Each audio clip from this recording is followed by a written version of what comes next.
Pretty chilly yesterday. It's a little warm, but man, it feels great. It's about 78, 80 degrees, sunny here in downtown Salt Lake City, Utah. And as it is every single day, it's good to have you along for the ride. Spence Checketts behind the mic back here in our beautiful Broadway Media Studios, our ESPN 700 studios right in downtown Salt Lake. That young man is Porter Larson producing the show today, and we are absolutely jam-packed. I say it every day, but a Friday before a big weekend ahead in pro and college football with a ton to do. We get a game tonight on Fox. It's the debut of the Fox Friday night college football. Two really good Big 12 teams. It's not a conference game.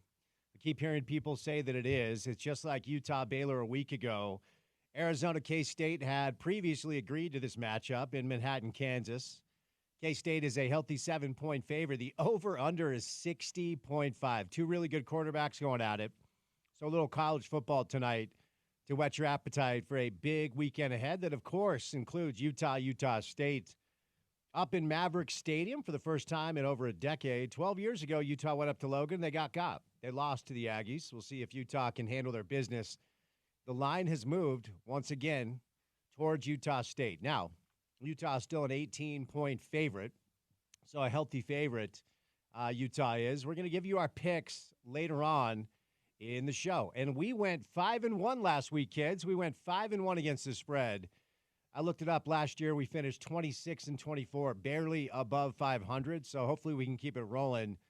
Give you our picks for the local games and also jump around a little bit around the landscape of college football. Prior to Arizona K-State, you get a little UNLV Kansas.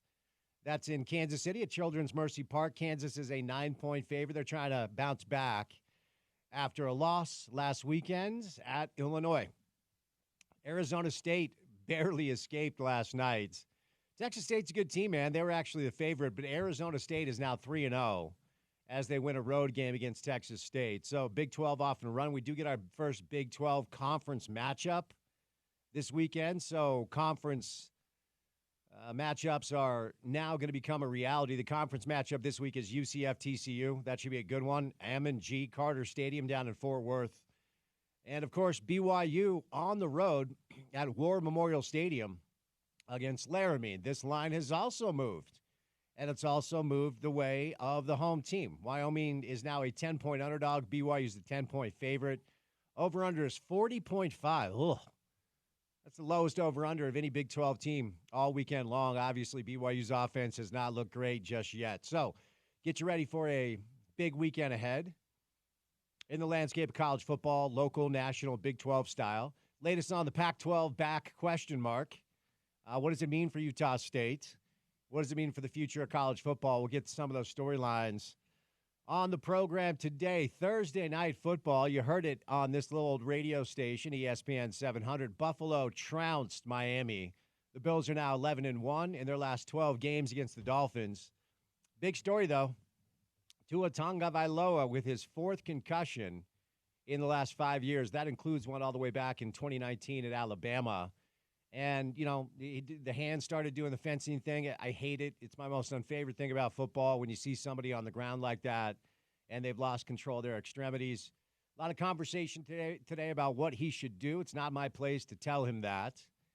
But it doesn't look great. And if you're Miami, not like this is the most important thing. I thought Mike McDaniel today addressed it beautifully. Everyone's talking about should he keep playing football. My man's got to make sure he's healthy before he decides what he's going to do. But their backup situation, Skylar Thompson, man, it's not going to get it done. So I wouldn't be surprised if Miami's on the market now for a veteran quarterback because it looks like Tua is going to be out for quite some time. I say it every year, man. We get spoiled on Sundays with the morning windows and the afternoon windows on the Red Zone channel where there's 7 or 8 games going on at once in the morning, maybe 3 or 4 or 5 in the afternoons.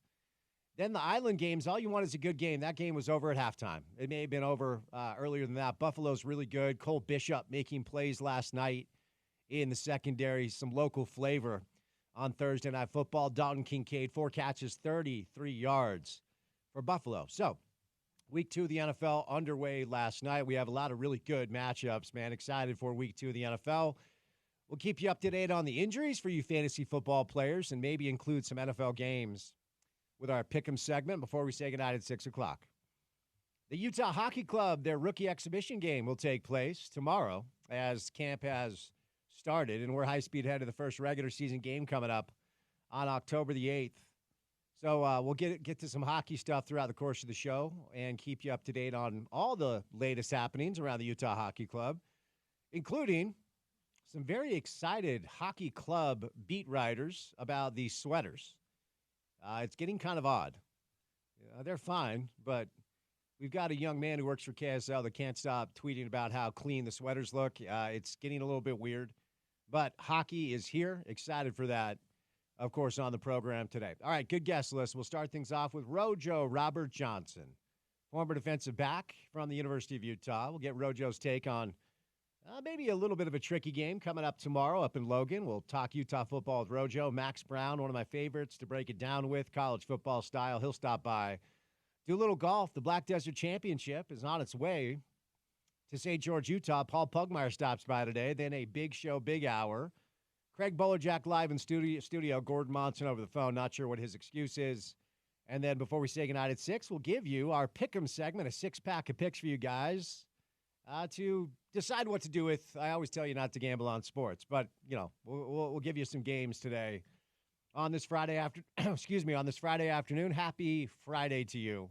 Congratulations, you made it. It is weekend time. Robert Johnson, Max Brown, Paul Pugmire, Craig Bolerjack, Gordon Monson, me, Spence Checketts, all of you, the great listeners, and that guy, Porter Larson, on a Thursday afternoon. Have you ever been concussed, to your knowledge? I actually have probably too much experience with the Tua stuff. Do you have any, because it's not just you're a football player, but you also like to ride horses and do things that is not safe for your health. Yeah, I've had a motorcycle accident that resulted in a horse situation where I was, hung up in the saddle and whatnot, getting thrown around. And then both in football and in basketball, I had situations. So I've had 4, I think, diagnosed and probably several others. And yeah, man, it's kind of a complicated little thing to traverse. Yeah, man, I hate watching it. It's my most unfavorite thing about watching football. That's been a big story today throughout the news cycle. All right, let's get into it. Rojo will be our first guest on this Friday afternoon. But before we get to Robert Johnson, we have a new sponsor for opening tip, our friends at Standard Restaurant Supply. Standard Restaurant Supply is your tailgate headquarters. Get everything you need to make your tailgate epic. Standard carries everything from serving dishes, chafing dishes, sterno, propane, portable barbecues, and much, much more. Standard Restaurant Supply is open to the public and conveniently located on 3500 Southwest Temple and online at standardrestaurant.com. Get the best tailgate in town with Standard Restaurant Supply. It is time now for your opening tip.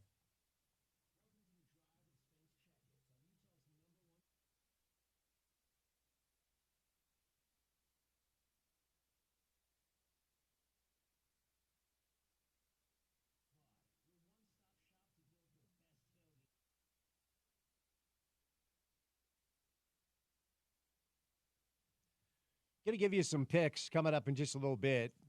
So let's jump around a little bit with some college football stuff here on this segment to get you guys ready for the weekend. Of course, for the first time in 12 years, Utah heads up to Logan to take on Utah State. All indications are under center will be one young Isaac Wilson at the age of 18, having enrolled in school at the U in April.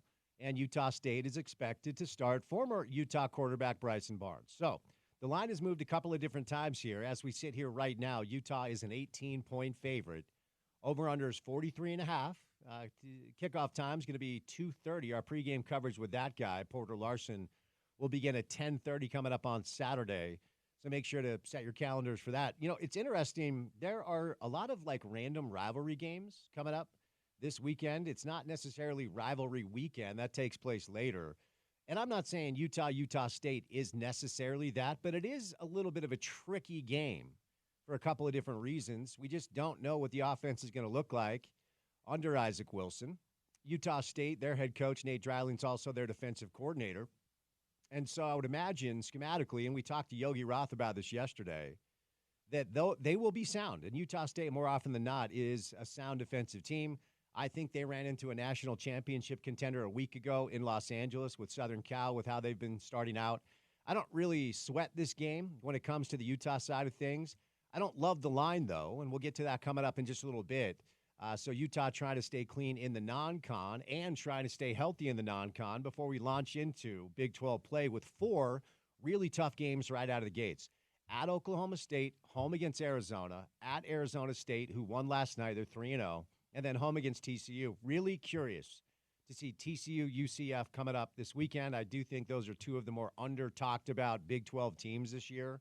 So right out of the gates in the Big 12, we are going to learn a lot about the Utes. But prior to that, you got to take care of business. Don't get caught looking ahead to OK State. I would imagine Coach Witt and his staff have these kids ready to play and having them understand, like, look, we're heading up there without our guy, without our alpha, without our leader, Cameron Rising. This has to be a team effort. This has to be a team win. I do think they go up and handle their business. I don't love that line. BYU heads to Laramie, also with injury concerns of their own. They're without L.J. Martin and Hinckley Rapati. According to reports, they're going to be without their first 2 choice running backs. It does seem like they have a little depth in that room. That 4th and 1, 37-yard scamper, that was Miles Davis, so he'll be fine. There are a couple of other guys in that room, but that line has also moved the way towards Wyoming. Just like the line has moved towards Utah State, it's moved towards Wyoming. BYU is a 10-point favorite as we sit here today. BYU has the lowest over-under of any Big 12 team this weekend at 40.5. That offense has not been great. I kind of feel the same way about BYU this weekend as I do about Utah. I do think they win. I don't think they cover. I'm not sure I love that line. I see kind of a low-scoring, like 17-10 type situation for BYU, something like that. But we'll get to our picks later on. Real quick, before we catch a break, I just wanted to chime in on this news cycle concerning Tua Tagovailoa. Last night, Thursday Night Football, Tua, unfortunately, you guys probably watched it. The NFL first-week numbers, the average NFL game is being consumed by 21 million people in our country. Massive record-breaking numbers. Also, college football, massive record-breaking numbers. I mean, our country's appetite for football is not a new thing, but it does not seem to be diminishing, regardless of the perceived issues on both the college and the pro level. Folks are consuming this sport at a very high level. So you were probably watching last night, or maybe you were listening, as we are your home of the NFL in this market, to the Bills-Dolphins game. The game itself was over prior to halftime, basically. The Bills had a 24-10 lead at half, and Tua did not look good prior to the injury. He threw 3 picks, 2 of them really, really bad. But in the third quarter, you all saw it. It was 4th down. He scrambles. He takes the hit. Damar Hamlin, by the way, is the guy that hit him. A little bit of irony there. And, of course, no ill intent. And then the hands start to fence. He starts to shake a little bit. And I'm watching it, texting with some friends and some buddies of mine and my brothers who are watching it as well. And, it's really easy for people that have a microphone, or really easy for people who feel like they're courageous on the internet, and the internet and social media is where cowards go to feel brave, to chime in on what Tua should do, okay? So ultimately, I do find this topic interesting as a result of my experience with professional athletes, both working with them on the team side and then working with them on the media side. I've had a lot of ex-pro athletes as co-hosts in shows, whether it's pre, after, and post, or just my daily. And the fact of the matter is, and this is a little bit of a cliche, they are built different. That's why they're pros. They're built different. They're born different. There's a genetic component to 99% of pro athletes that folks like us cannot relate to. If you're just built like a normal dude, I'm about 5'11", 180, right? I'm just a guy. And then, for me, growing up playing sports, whenever I'd run into a guy that was like a high-level college guy or a pro guy, I'm like, okay, well, you better find something else to do with your time because you are not that. And just simply saying, okay, 4 concussions, 5 years, you got to hang it up, I feel like that's really short-sighted because I think it lacks a fundamental understanding of how important the craft is to these people. And oftentimes we see players and coaches too hanging on for way too long. Like your expiration date was 4 or 5 years ago, man. Like I'll never forget seeing Patrick Ewing wear a Sonics jersey, right? Brett Favre, Joe Montana, guys at the end of their career wearing other jerseys. It never felt right. Karl Malone in a Lakers jersey, never felt right. It's very rare. It does happen. But Andrew Luck is an outlier. You know, these guys that walk away in their 20s, in their prime, when there are hundreds of millions of dollars left to be made, that's a rare thing. And Luck was a unique guy. He was a cerebral guy, he was a thinker, and he did not leave as a result of some sort of catastrophic injury. But if you read the Seth Wickerstrand piece that was written on Andrew about 2 years ago, he did leave because he felt his body was starting to break down and he was in his 20s, right? So he had the foresight to do something. We've seen some other football players walk away really early. And some of the players that walk away early walk away because of what we now know about CTE. And certainly, it is my sincere hope that Tua or any other player is not eating out of a straw in their 50s or can't find the school to pick up their kids when they're driving. Like, you do hear horrible, horrible stories. Players have taken their lives. Some players have taken other people's lives, and then the brain scan comes back, whether it's O.J. Simpson, Aaron Hernandez, and it's like, yeah, their brain is riddled with this CTE stuff. And so we know more about it. And so certainly it's easy for us to say to Tua Tagovailoa at the age of 26, who still probably has a decade, maybe of football left in him, like, dude, that's enough. It's 4 and 5 years. You've made more money than you need. The contracts, I don't know what the details would be as far as a amnesty clause if Miami would just simply pay the money. But at this point, I don't think money's an issue for Tua Tagovailoa, and I think it's going to be interesting to see how he traverses this space, because there are already reports, who knows how credible they are, that Tua's family is asking him to consider shutting it down. And when I see it in a vacuum watching Thursday Night Football, and suddenly a guy who I like a lot, man, I've always been a Tua guy. I loved him at Bama. You know, the Tua Burrow stuff got a little one-sided. Burrow obviously was the choice at one, but I always loved Tua. And he just seems like such a sweet kid, and he seems like such a thoughtful guy. And he has a couple of kids. And he's married. And so that probably has to come into play, but ultimately it will be up to the player. So reports are that his wife, his children, and can you imagine if you were watching football and that's your dad, and that's the fourth time you've seen this in 5 years? Certainly you would like him to come home. Certainly you would like him to make sure that he's preventative about his mental ability to just be a capable person in his 50s and 60s. This is not about Tua over the next 5 years. This is about the rest of Tua's life. And it's not about can he play in a couple of weeks. It's about can he get healthy, and then from there, with his doctors and his family, can he make the right decision? But when these guys walk away, it's hard to articulate how lost they seem from time to time.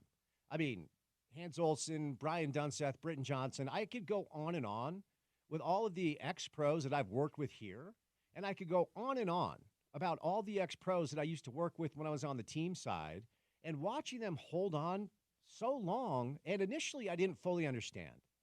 Like, okay, you're done, Patrick Ewing, you can't play the way you used to play, and there are so many examples. I could go like Hakeem Olajuwon with a Raptors jersey on, like so many examples.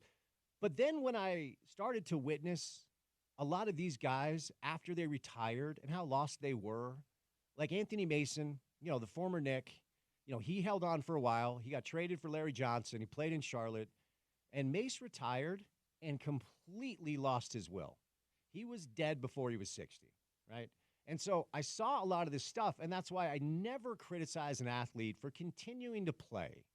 I had a coach tell me once, play until somebody tells you can't. And for me, that was my freshman year in college. For these guys, it's their living, it's their life, it's their identity.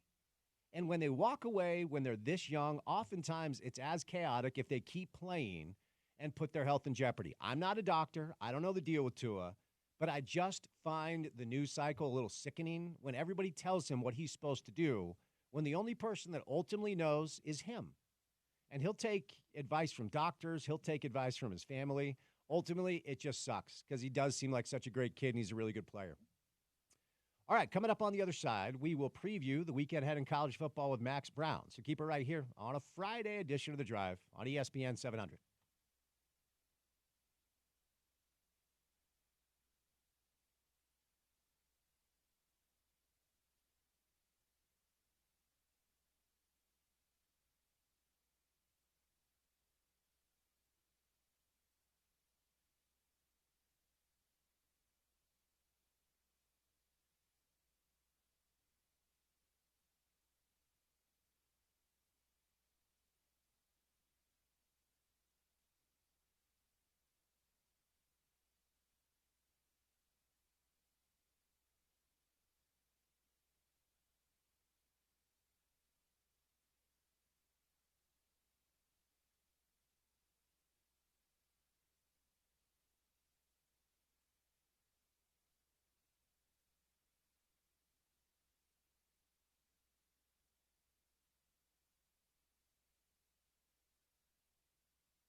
Utah heads up to Logan without their starting quarterback coming up tomorrow.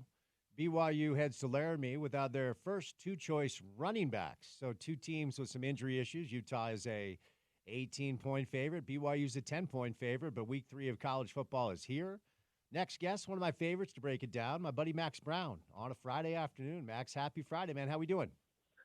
Happy Friday, Spence. Doing well. How are you? I'm well. I appreciate your time. I want to start actually with a story out of the NFL because you're a former high-level quarterback, and I started the show off today with the Tua stuff. And I'm always uncomfortable when I follow a news cycle after an injury, and media folks get behind a microphone and say you need to retire. You should step away.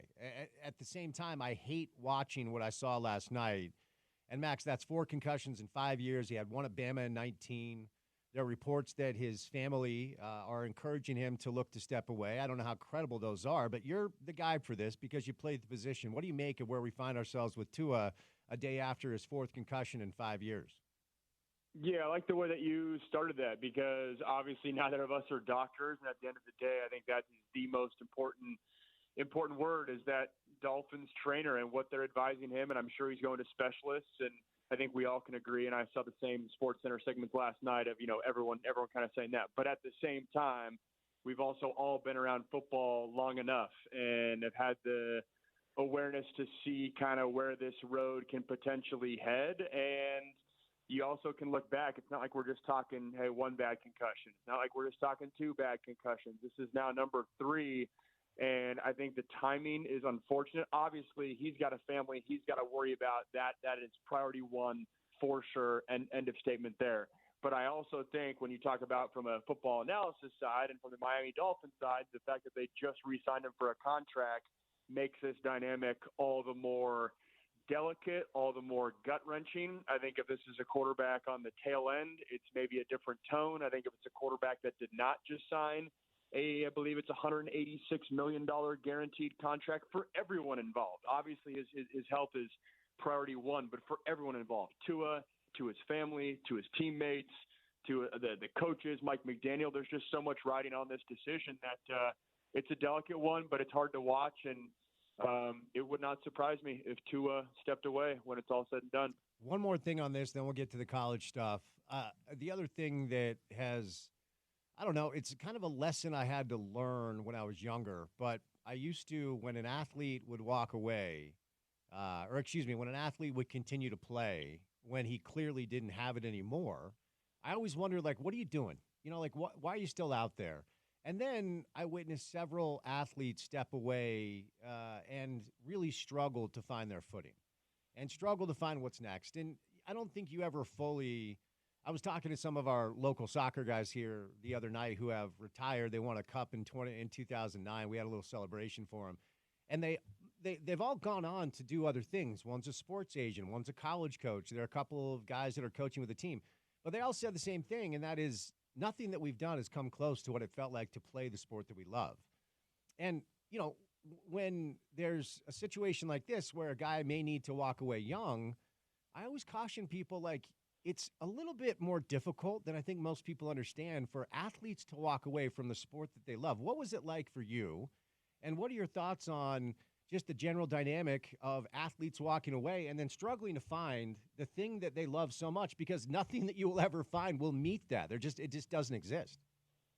Yeah, it's a great question, and certainly one that's close to my heart. And not that I ever played at Tua's level per se, but I can relate to having quarterback be pretty much your identity your entire life. And it's funny because, Spence, I know I've been coming on your show for a few years now, but it took me just until this past summer to go all into football broadcasting. And I had a different job on the side for the past 5 years and had a couple of career changes along the way. And it's one of those things where, like you said, you're trying to figure out what your identity is, what your pursuits are post-football. And even for a guy like myself, which I'd like to think, I had a level head with that transition process, which not everyone does. Even I, struggled with that transition. And so if you look at a guy who's in the NFL, who's been playing, to 5-6 years, or guys even longer, 8, 9, 10 years, and literally your entire identity is who you are as a football player, and you go to the grocery store, and if we're being honest, for the rest of Tua's life, he will always be the Miami Dolphins quarterback, for better or worse potentially if he's trying to move on to the next phase. And that's a tough transition, especially for guys that like Tua, who he was a huge recruit coming out of high school. He was a huge player at Alabama. He was a big-time NFL quarterback, and that's going to be with him forever. And I think a lot of guys struggle to turn the page. I know I had a hard time with it as well, and I'm sure, not saying that Tua's going to do it for sure, but for all those big-time quarterbacks, that adjustment can be difficult, no doubt. All right, let's move over to some college football storylines. We'll start with the team that plays their home ball about a mile away from where we're broadcasting as Utah heads up to Logan for the first time in 12 years. Last time they went up there, they got. Utah State got them, but it's a different story. But here's my question for you. Isaac Wilson, according to all reports, will be under center. The line has moved a couple of different times. It's settled at 18. Utah still a healthy favorite. But outline for us what success looks like for Isaac, how Coach Ludd handles the playbook. Do they open it up a little bit more than they did against Baylor? What should Ute fans expect from their QB2, and what does success look and sound like, Max? I think success for Isaac Wilson looks like just an efficient day at the office and not making that huge mistake. And I don't think he needs to, throw for 300 yards. Shoot, I don't even know if he needs to throw for 200 yards. But I think the stat line that he needs to have is, if he can hang around that 70% completion percentage with no turnovers, that to me is success for him. I think Utah fans and, college football fans in general have maybe taken for granted how good of a passer Cam Rising is. I think he makes a lot of those intermediate timing routes look very easy. And then when his replacement comes in, it's like, oh, wow, it's not that easy. I think it speaks to Cam's understanding of timing, Cam's experience, and just Cam's talent as a passer in that system. And so when you go to Isaac Wilson, it honestly reminds me of, maybe where Utah was at offensively before Cam Rising, or maybe even before Tyler Huntley, or maybe a young Tyler Huntley, where it was a lot of, hey, let's split the field in half and not ask him to do full field reads, get his legs involved, utilize the play action, and then get him out on the run, because not only is getting a quarterback out in the run, he's able to use his legs, but I also think when you cut the field in half, reading a defense is much easier. It's, hey, level 1, level 2, check down, level 1, level 2, check down. And I think that's the recipe for success as you're working at a new quarterback, especially when you got good tight ends that you like and a couple receivers that can be explosive downfield. So what is the Max Brown level of concern? I said this earlier. We're going to do our picks before we say goodnight. I think Utah wins, but I don't love that line, Max. It's an in-state game. There are a lot of the dynamics of a lot of the Utah State players probably wish they could have played at Utah, been recruited by Kyle. I mean, Colorado State, like there are rivalry games this weekend that have the same dynamic. And that's kind of a funky place to play. It's a great campus, and the students are awesome. And, Utah State has gone through the ringer this offseason, losing their coach for a number of different reasons. But should Ute fans have any consternation leading up to Utah State tomorrow afternoon? Yeah, it's always a question with rivalry weeks. I didn't catch the line. What is the line in this game? Utah favored by 18. Oh, baby, that's a lot of points. It feels like that's the theme this week, right? Everything I've been listening to, it's these, rivalry week games where people are picking the better team to win, but the lesser or the underdog to at least cover. Right? It feels like everyone's taking Oregon State to cover, and it feels like a lot of people are taking Washington State versus Washington to cover. But again, for Washington to ultimately win that game, and for Oregon to ultimately win that game, and I think from a cover standpoint, I think there would be concerns if I was putting money on this game. 18 points is a ton, especially when you have an unproven quarterback. I mean, just simply to put up the amount of points that you're going to need to cover, that's going to be difficult. And then when you mix in a rivalry game on the road, you never know, talent aside, you never know how a younger quarterback's going to adjust to just that atmosphere, and knowing that, hey, he knows the deal. He knows that Cam Rising was the all-world, all-everything quarterback, and now he's no more, and not every pressure's on the backup guy. You better believe as a backup quarterback, you know that. And I think the mentality and starting fast, those first couple drives is critical. But I think Utah will take care of business. I think we've seen this before of, hey, even when the quarterback isn't at a even good level, let's just say it's an average level, that they can come out and find wins in different ways. So, Max, since you and I last spoke, the Pac-12 is back, ? It's interesting to follow this news cycle. I mean, look, I wonder what it means for Utah State, our friends up in Logan. but I'm excited at the prospect of the Pac-12 coming back. So we all know the story about $111 million in exit fees due to the Mountain West Conference from the departing institutions and also the Pac-12. I mean, Oregon State and Wazoo were sitting on a load of cash as a result of the settlements for the corner schools that bounced, and obviously Oregon, Washington, Stanford, Cal too. So they utilized that money. They moved some of it to the Mountain West. Starting in 26, they'll get these 4 teams. They still need to add 2 more, as you know. But what was your reaction to the story? What are your thoughts on the resurrection of the Pac-12 far before any of us thought it was coming?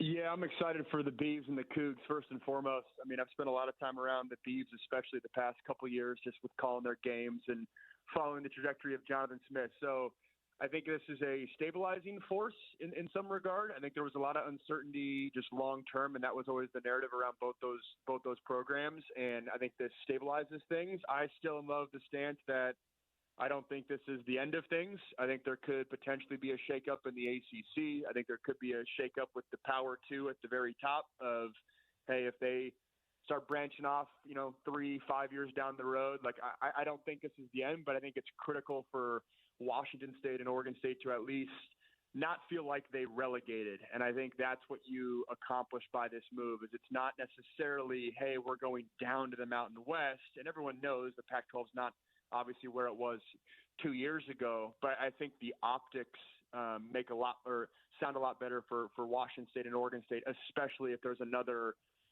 deck reshuffling here in 5, 7, 10 years kind of thing. So that was my first takeaway. I think second takeaway was I admire Commissioner Teresa Gold, Pac-12 commissioner, for being proactive in this decision. I think that's one thing the Pac-12, they got outmaneuvered from a business standpoint the past 2-3 years. Shoot, you could probably even say past 12 years, and that's why the Pac-12 dissolved initially. And I think they learned from that experience and said, hey, even if we're hopeful that, hey, a Stanford and Cal might come back, or we're hopeful that a Big 12 invite might come, you just can't sit on the sideline. And even if there was a world where that was going to happen, where I don't know if that's necessarily the case, but I know people were hoping for that, I don't think you can take that chance. And I commend them for being proactive, taking the bull by the horns, and creating this move. And the exit fees is significant. I'm fascinated to see what that final number ends up being.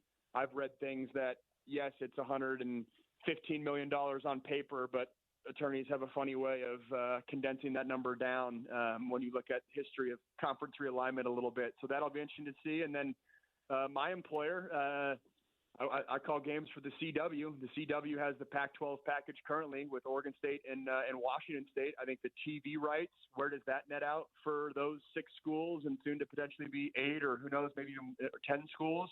I'd be very curious behind the scenes because it is a critical factor. What does that TV rights deal look like long term for those 6 schools?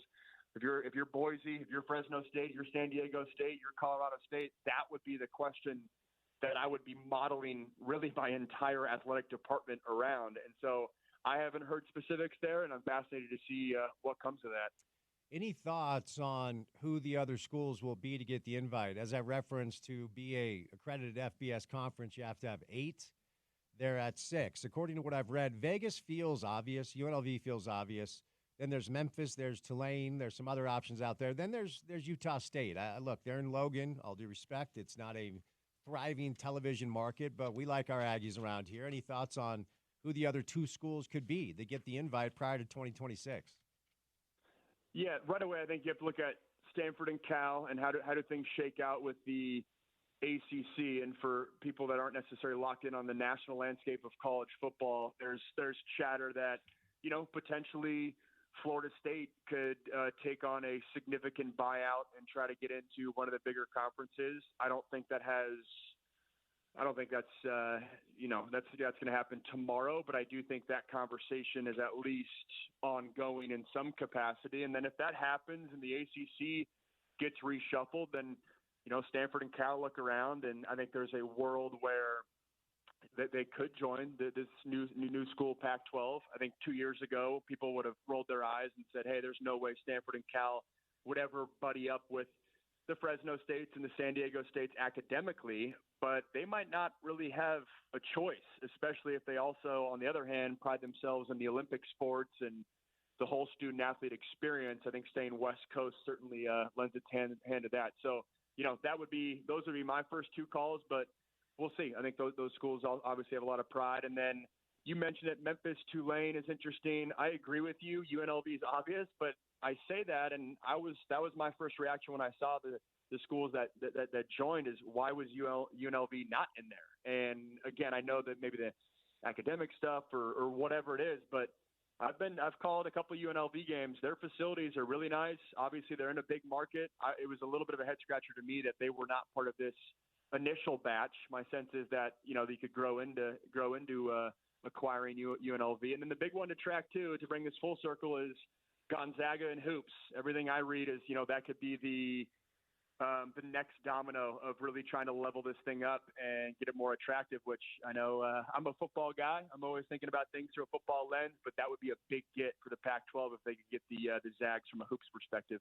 All right, Max, before I set you loose, just questions on a couple of games this weekend. Let's start with a couple of former buddies of ours, former Pac-12. Well, one's still in the Pac, but it is, I think we can still say the Civil War without being canceled. I don't know, but it's Oregon State.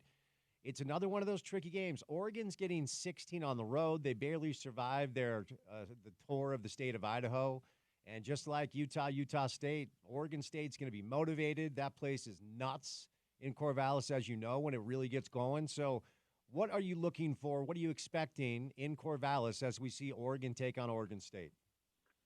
This is a fun one. Like I said a couple of minutes ago, it feels like everyone's taking Oregon State in this, not to win, but to cover. Obviously, a lot of points. The record of, rivalry games, Civil War rivalry games when it's at Corvallis, the Beavs have certainly favored well. I called the Beavs week one, and I don't know if it's me just trying to be different or what it is, but I think Oregon gets it done, and I think Oregon gets right this game. I think part of me wonders if we're underestimating how good of a program Boise was. I thought they looked really good offensively, not even at the running back position, just with Ashton Genty, who might be the best running back in the country this past week. I thought their whole offensive operation was smooth. Yes, Oregon looks a notch softer than they did last year, a couple notches softer, but I feel like this is the game where they say enough is enough. I mean, to remind everyone, this was an Oregon roster that we were saying, hey, this is the best Oregon Duck roster we may have ever seen preseason. And their quarterback's playing solid or playing efficient. I think they get right in the trenches. And I just don't know if Oregon State has enough offensive firepower. When I covered them week one, Giovanni McCoy was efficient, but it was not. I don't know if anything at the quarterback spot really fears you or scares you. And with Oregon speed, I think this is a get-right game for the Ducks, and they get the season back on track. All right, before I set you loose, Colorado State. Last year it got weird, and it was late, and we all watched because the number was massive. Colorado needed, I think, double overtime in Boulder a year ago. They go to Fort Collins. Colorado's a 7-point favorite on the road. It feels like the landscape under Deion's feet is awfully shaky right now. I don't love that line either. I'm not saying Colorado's going to lose, but another tricky in-state game where you have the Colorado State side wishing they could probably play for Colorado, bigger whatever program. What do you think we're going to see tomorrow on CBS when Deion and the boys go to Fort Collins? I hope and think we'll see a round two of what we saw last year. In terms of last year, that was one of the best college games we had all season, and I think it'll be another exciting one tomorrow. When I look at this game, I don't even look at X's and O's football stuff. I look at emotions, and I think Colorado State, this is their Super Bowl. As you just said, it's well documented. And with Colorado, I mean, man, Shedeur is an absolute baller. His film is good, but, the subtle jabs at your offensive line and just the overall vibe in that program, if they don't get off on the right foot in the first couple series in this game, I think they could really struggle. Their running attack is non-existent, which is a complete head-scratcher for me. I think so much was made of all the upgrades Colorado's made, and they're not even attempting to run the ball. I tweeted out last week that they have an air raid mentality without an air raid playbook, and I think, to me, that's the perfect example of it's okay if you want to throw the rock every single time. That's what Mike Leach did, but you have to have the quick passing game, and it feels like everything they're trying to do is drive the ball down the field and bite off the entire apple in one single play all the time. And that, to me, is not the recipe of success, especially when you have better athletes than the team across from you. So it's it's gut check time if you're Colorado. You cannot lose this one, but I would very much put them on upset alert against their rivals. All right, buddy. Where can everybody go get your work? Obviously, you're on socials. Where can everybody go find you? Yeah, Max Brown on all the social platforms, TikTok, Instagram, Twitter, doing all sorts of video content there. And then tomorrow I'll be calling Ole Miss, the number 5 Ole Miss Rebels, which is probably the best team I've ever covered in person, calling a game for. They're loaded versus Wake Forest out here in ACC country. Very nice, man. Well, have a great call tomorrow. I always appreciate the time, Max. Be well, okay? Likewise. Thanks, Spencer. All right. Max Brown stops by from time to time to break down the world of college football. You referenced his socials at Max Brown, and Brown is spelled with an E, so make sure you go follow. Bright young analyst. I think he's got a really good future. I always appreciate his time. Rojo, live in studio. Coming up on the other side, Robert Johnson is our guest.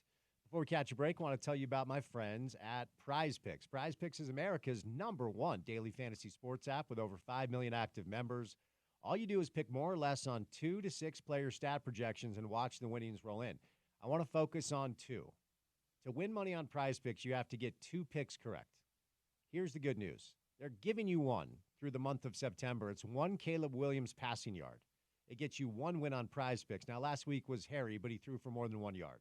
1 Caleb Williams passing yard gets you 1 win on Prize Picks, which means you just have to pick 1 more winner to actually make money. So the deal ends when September ends, so definitely check it out. Here's what you do.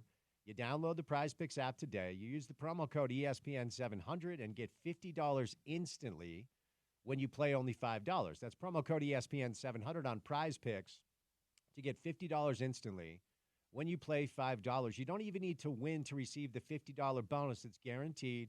Prize Picks, run your game. All right, 1 hour down, 3 hours to go. Rojo's next right here on ESPN 700.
All right, we've got Paul Pugmire stopping by. Some tough news about Tiger Woods we'll get to coming up in a bit. Then Craig Bolerjack and Gordon Monson will be live in studio. But you better go to our YouTube right now because we have a special guest. We have two special guests live in studio.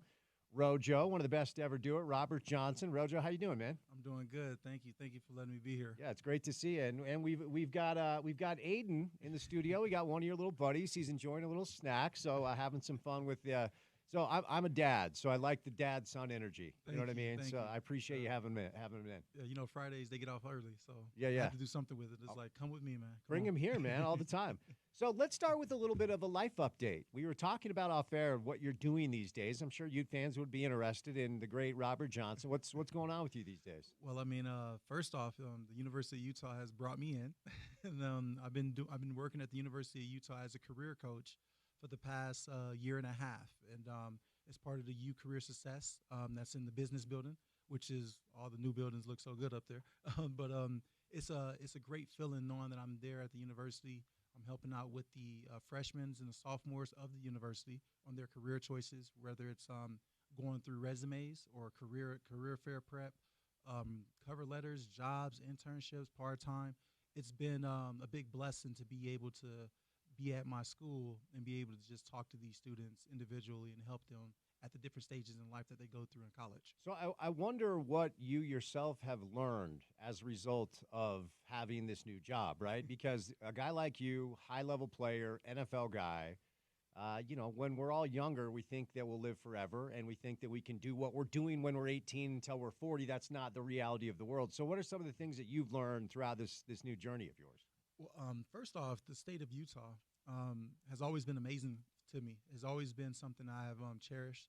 And me coming back here to be part of the university again, it's night and day compared to sports and then compared to normal life. And when football is over, like I tell some of the student athletes now, is that you're only one snap away from being injured or maybe something might happen, but sports don't last forever.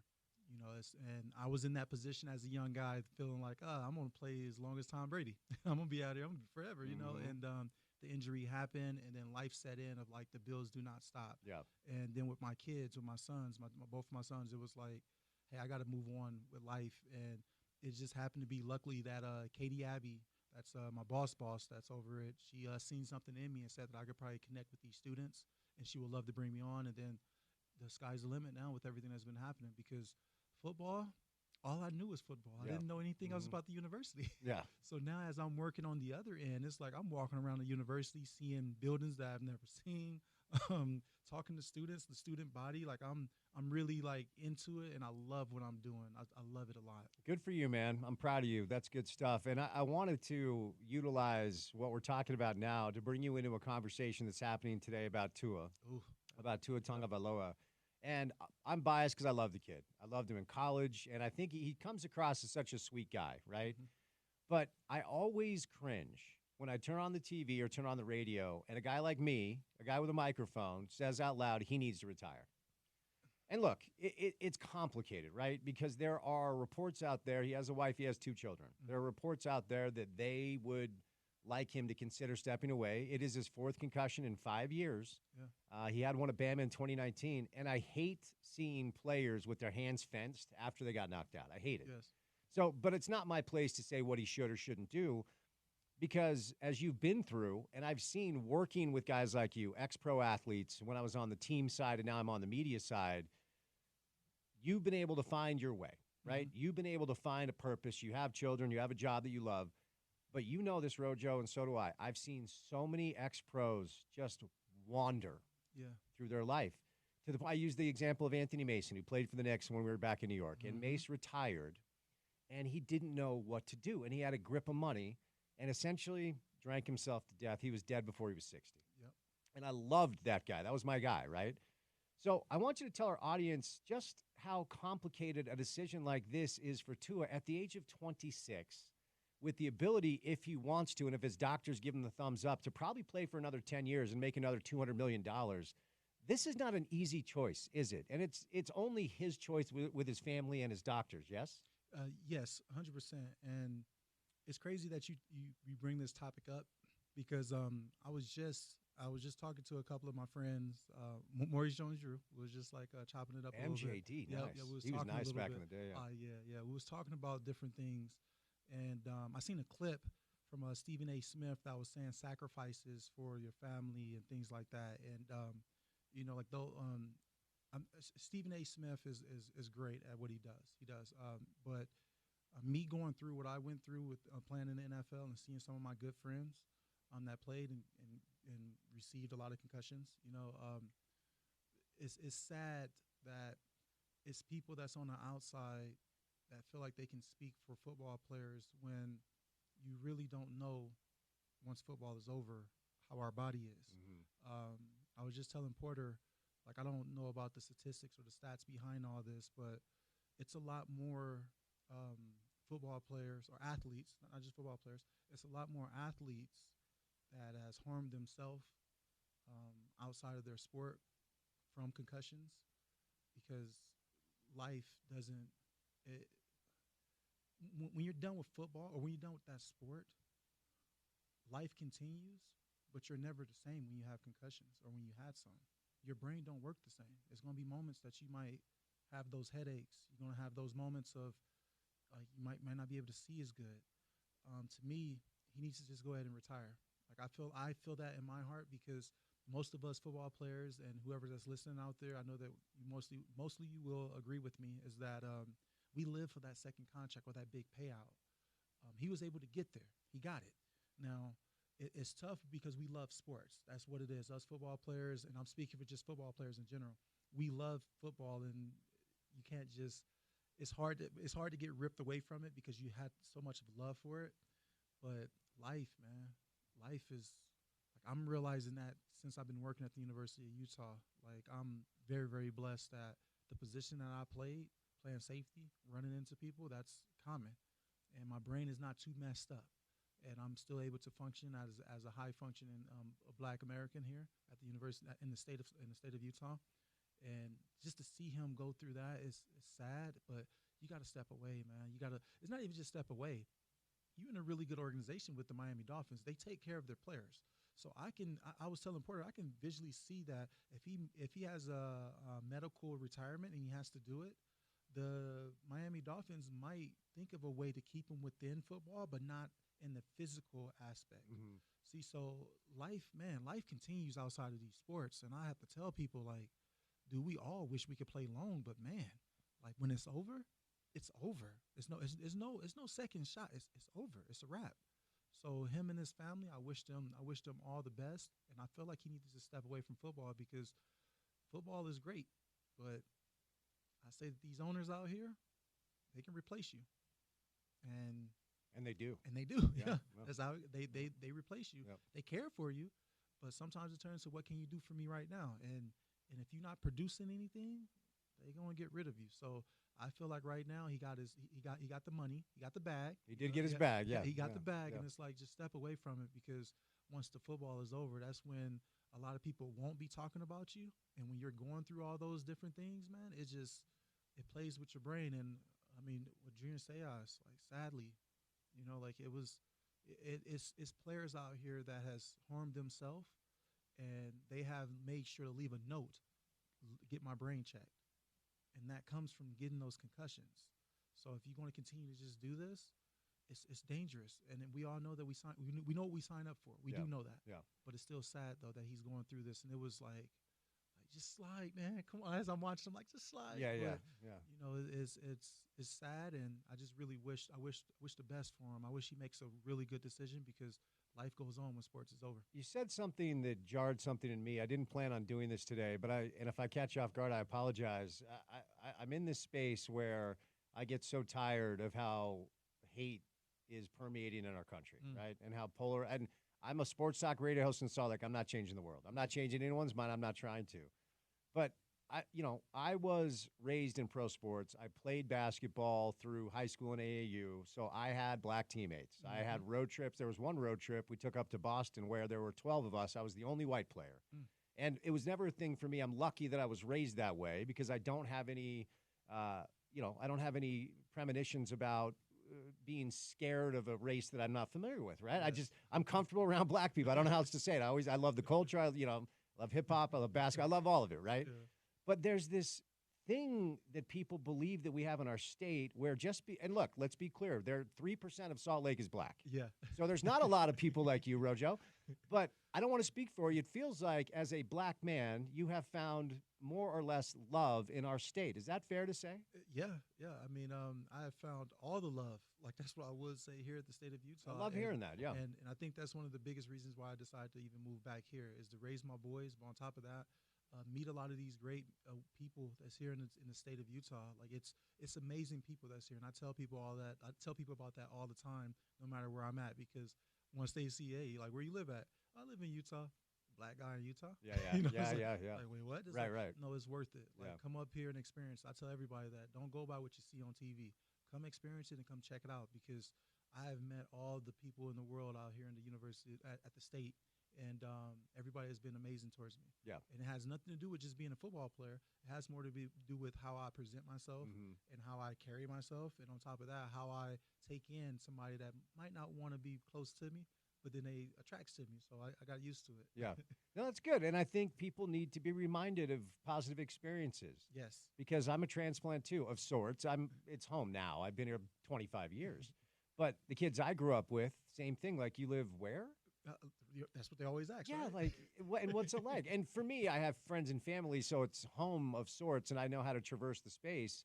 But I just feel like whenever we have the opportunity to express ourselves as people that just have different pigmentation of skin, and that's all it is, let's be clear, of, what it is really like here, I just like to give people the opportunity to talk about it, Like, one of the main things I've learned, and this is something quickly that I've learned, is that think about sports. Like I tell people, I'm like, think about sports.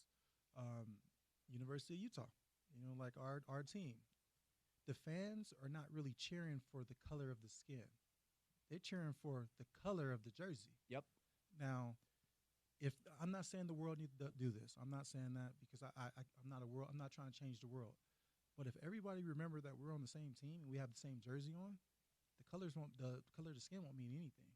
Because once you lose, then you upset. It's just what it is. But then when you win, you're not pointing at like, oh, this African American or this Caucasian or this Asian or this. You're looking at it as like, our team won. You're not looking at it as an individual player. So to me, I always tell myself, and I tell my sons this a lot, where it's just like, it doesn't matter what skin tone you are. Like, when you play sports, that jersey is what matters. And the fans, they're seeing the jersey. They're not really seeing too many of what the skin color consists of, unless you start outspoken and say some things that you're supposed to be saying. Right. But still, at the end of the day, it's like fans are cheering for the jersey color. They're not cheering because of the color of the skin. Right. And your boys, Aiden and Adonis, are playing soccer in the state because, look, racism is rooted in fear, which is rooted in unfamiliar situations. You're just scared of things you don't know. And it's learned behavior. And at this age, I would imagine they've got white teammates, and it's not even a thing for them, right? Because they're young. I don't know what we do to injure them as they get older. Then they learn this behavior. But, watching your little boys play soccer probably reminds you, like, yes, this racism that does exist, I'm not saying it doesn't, but it is learned behavior from people that simply are scared of situations they don't know about. Yes, and I have seen that twice. I have seen it in two different topics. I've seen it from a kid that didn't really understand some of the things that he was saying, and it was like, hey, where did you learn? Like, where did this come from? And it's like, well, I learned it at home, or I picked it up on different things, and it's like, okay, not saying it's the parents' fault, but it's like, hey, you got to get more involved with your kids. Sure. And then that also turns more back into this other topic that I was just speaking about, where Amir Sant Brown, the receiver from the Detroit Lions. Amon-Ra St. Brown. Yeah. So his dad, they was doing a little interview, and his dad said something that was really, really important to me, where he said, most people see a kid that don't play sports or don't do something, they like, oh, the kid is lazy. It's like, have you ever really looked at the parents? It's like 90% of the time it's the parents. Because if the parents are pushing their kids or being there and supportive or taking them to practice and doing things like that, it kind of changed that outlook of a kid is lazy. And when I thought about that, I was like, oh gosh, I thought about my kids. I'm like I've been training my kids for so long that my mind is like, if they're lazy, it's because of something I'm not doing. Interesting. So then it was just like seeing it from another parent saying it, it made sense in my brain of like, most of the kids that's out there, if you see a kid and you say he's lazy, maybe look at the mom and dad, or look at whoever that's the guardian, and try to figure out what are they doing, because they might not be pushing them as hard. Yeah, no, that's good perspective. That's good perspective. Okay, we will do some football. Oh, yeah. Sorry, we got a little distracted, but I appreciate the perspective, Rojo. Through 2 games, okay? We'll get to Saturday in a moment, but through 2 games defensively, as a former defensive back at the U, what stands out most? Playmakers, the way the defense is never a problem. It certainly isn't this year, but what stands out to you? Turnovers. I mean, you think about all the different years of the University of Utah football program in general. Turnovers make a season different. And a couple of years ago, our defense wasn't as strong, but the reason that they wasn't as strong because we didn't have a lot of turnovers. Matter of fact, I think it was Sack Lake City. Yeah. That's when we had all our sacks. Right. Yeah, we had yeah. a lot of sacks, but we didn't have a lot of turnovers. And then at one point, the linebackers had more interceptions than the DBs. And I'm like, that's unusual. But this year, I can see that we're flying to the ball. And on top of that, we're causing – like I tell my son right now as he plays soccer, I'm like, control chaos.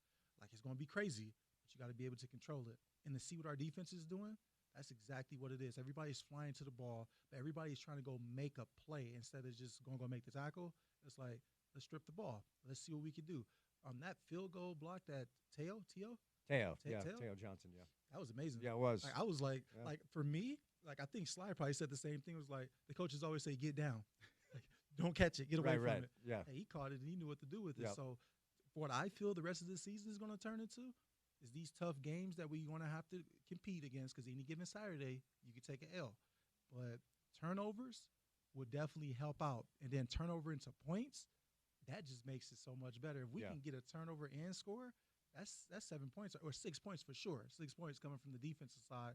We're stopping 6 points or stopping 3 points and making 6 points, which is good. So I had Nate Orchard in studio ask Sly the same question, and I'm not setting you up, and I'm not trying to stir the pot. But after Cameron got hurt, and we'll get to Cam in a moment, the offense stalled. It just did, right? And so 3 and out, and 3 and out, 3 and out. And I asked Nate, I asked Sly, when you're on defense and you get a stop, you go in, sack, whatever it is, okay, boom, force a punt, you roll back to the sideline, take the helmet off, you're drinking the Gatorade, and you look up and you're like, what? Go back out. Yeah.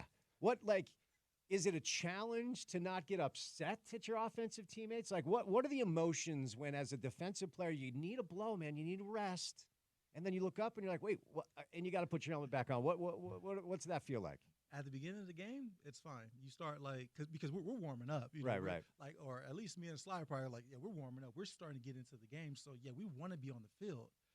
But towards that end of the third quarter, going to the fourth quarter, it starts turning to like, you don't even take off your helmet. Yeah. Just go to the sideline, make a quick adjustment. We're back out there, and it's hard, man. It hurts. It hurts because when you're on defense, your job is to stop them from scoring. And then offense, their job is to score. And when they don't score, or when they get a quick 3 and out, it hurts us defensive players. You start doing more plays than you're supposed to, and your body start getting tired. And, you know, your mind start having these laps during the game because you're having so many plays. And okay, it happened in the Baylor game. I mean, we was killing them. We was killing them on defense. Yeah. We was stopping everything. Then all of a sudden, that one big play. Yep. And it just happens to be at the same time where we kept getting 3 and outs. Like the offense kept getting 3 and out. The defense can only go so long before we start like having that, like, all right. Right. Like, come on, yeah. all right. Yeah. Put us on offense then, and let us do Right, this. right. So yeah, it's a hard effect to kind of think back to the times that Brian Johnson. I think about that Air Force game in 2007, 2008, 2009, the undefeated season when we went down there to Arizona.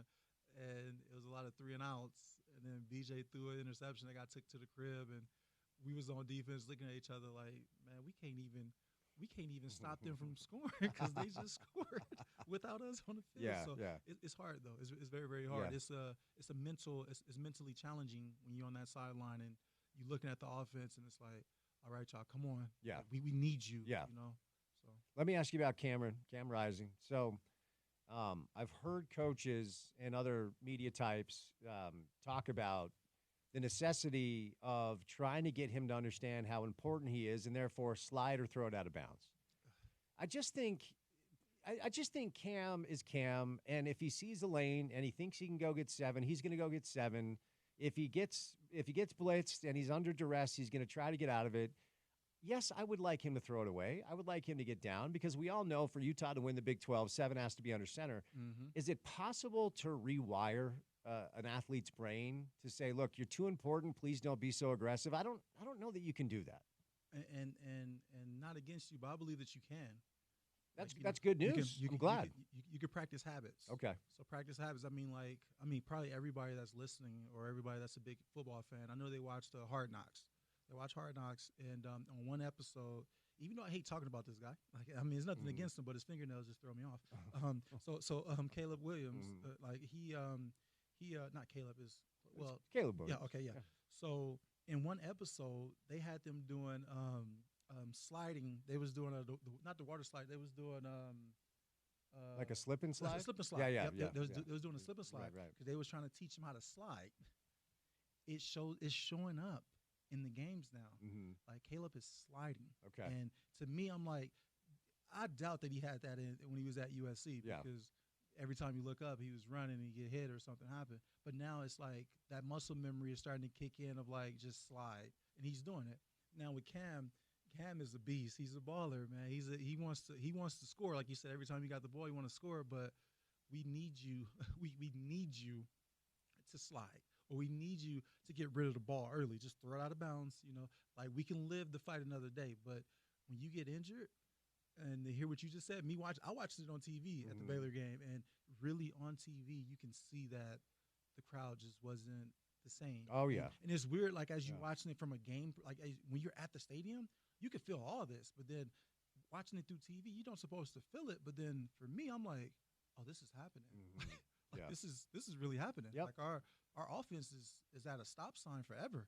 And it's like, what is going on? But number 7 wasn't under the center, and Coach Witt said that after the first quarter on TV. Coach Witt said, like they was like, how's the offense so successful? This is that. And Coach Witt, I can't say quote for quote because I know when I watched it, I laughed. He was like Cam Rising. Yep. He was like Cam Rising. He's like, Cam, make the team go, and when Cam is feeling it, it's just contagious.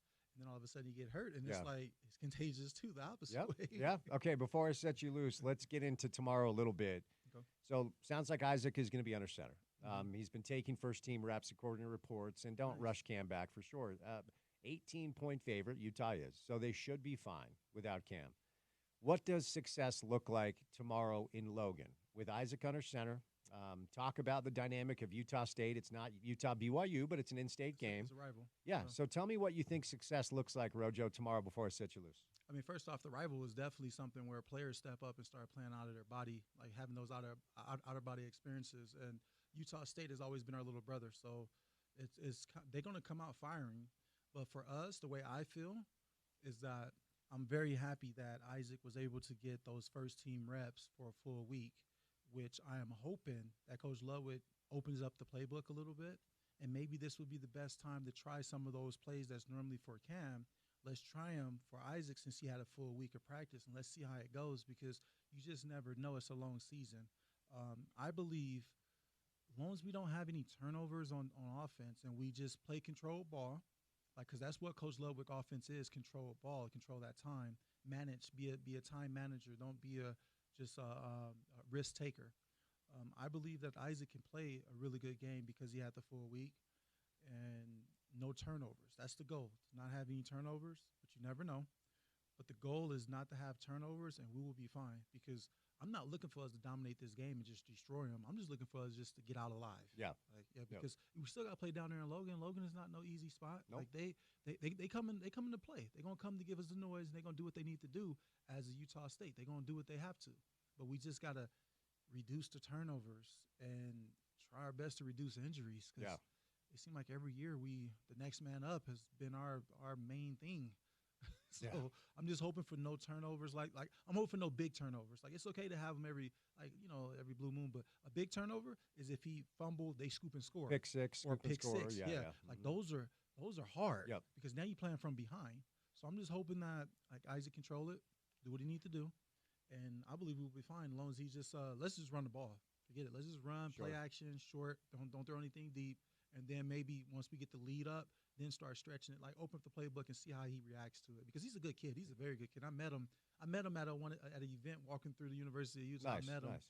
She's short, but I'm tall. Yeah, yeah. And he talked to me normal. And this was before I mentioned to him, like, hey, I played for the team. And he was like, wait, what? I'm like, yeah, I played for the team. Yeah. And he's just a nice young man. I think his parents raised him really, really well. Good man. Hey, great to see you, okay? Hey, thank you. Rojo Robert Johnson, one of the best to ever do it. Before we catch a break, I want to tell you about my friends at Diamond Coat Premium Home Siding. They're new here along the Wasatch Front, and you won't believe what they can do to your home's exterior.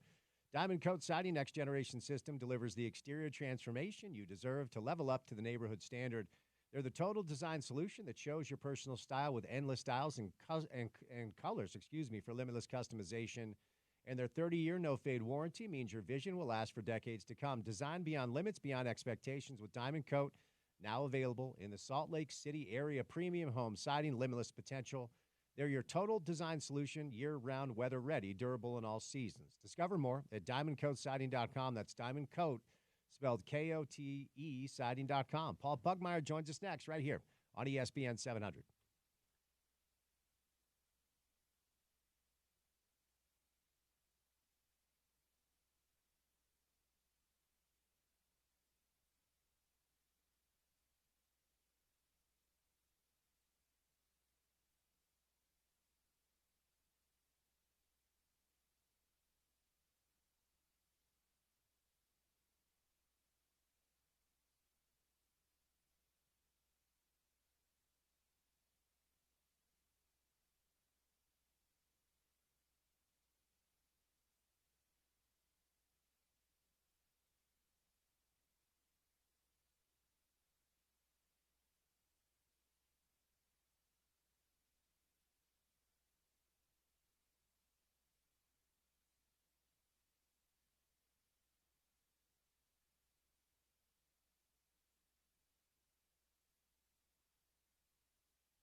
Got a big show, big hour coming your way with Craig Bolerjack and Gordon Monson. Been mostly college football so far. But how about a little golf on a Friday? Because golf on a Friday, well, golf on any day is always good. And our guy Paul Pugmire joins us. Paul, happy Friday, sir. How are you? Doing great. Spencer, how are you doing? I'm well. So did you experience the Rice-Eccles golf situation? Did you end up going and playing? I wasn't able to make it up there, darn. It sounds like so much fun. Oh, rats. Okay, well, we can move on. Okay. I just wanted because I want to know how it was. But if you weren't there, you would know how it was. So we can move on from No. it. Paul, Okay. here's my question to you, sir, on a Friday, as our golf expert on the radio station. What does it mean that the PGA Tour is returning to Utah for the first time in more than 60 years? It is such a big deal. So the Utah Open that was just played here a few weeks ago at Riverside used to be a PGA Tour stop. And some of the greatest names in the game have been here to play that tour event. Ben Hogan, Arnold Palmer, Ken Venturi, holy cow, Bob Rosberg won it one year. Great names back when it was a tour stop in that time frame. But in the late 1960s, the tour was undergoing some reorganization and various factors came into play, and the Utah Open was no longer a PGA Tour event. So it's been 62 years since the PGA Tour has been in Utah. That will change here in a few weeks at Black Desert when the PGA Tour comes back to Utah at the new Black Desert Resort. I played it last week. It is spectacular, and it will be a really fun, interesting test for the greatest players in the world. Take the time to remind everybody the Black Desert Championship is October 9th through the 13th at Black Desert Resort.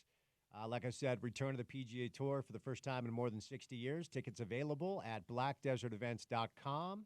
Follow them on Instagram at Black Desert Championship. Paul, since you played there recently, I played there, I think, about 3 months ago. And we had the chairman on the show a couple of weeks back. And I told him I walked into the clubhouse and I chuckled when I saw a handwritten sign that said something like, "Don't worry, we'll be ready."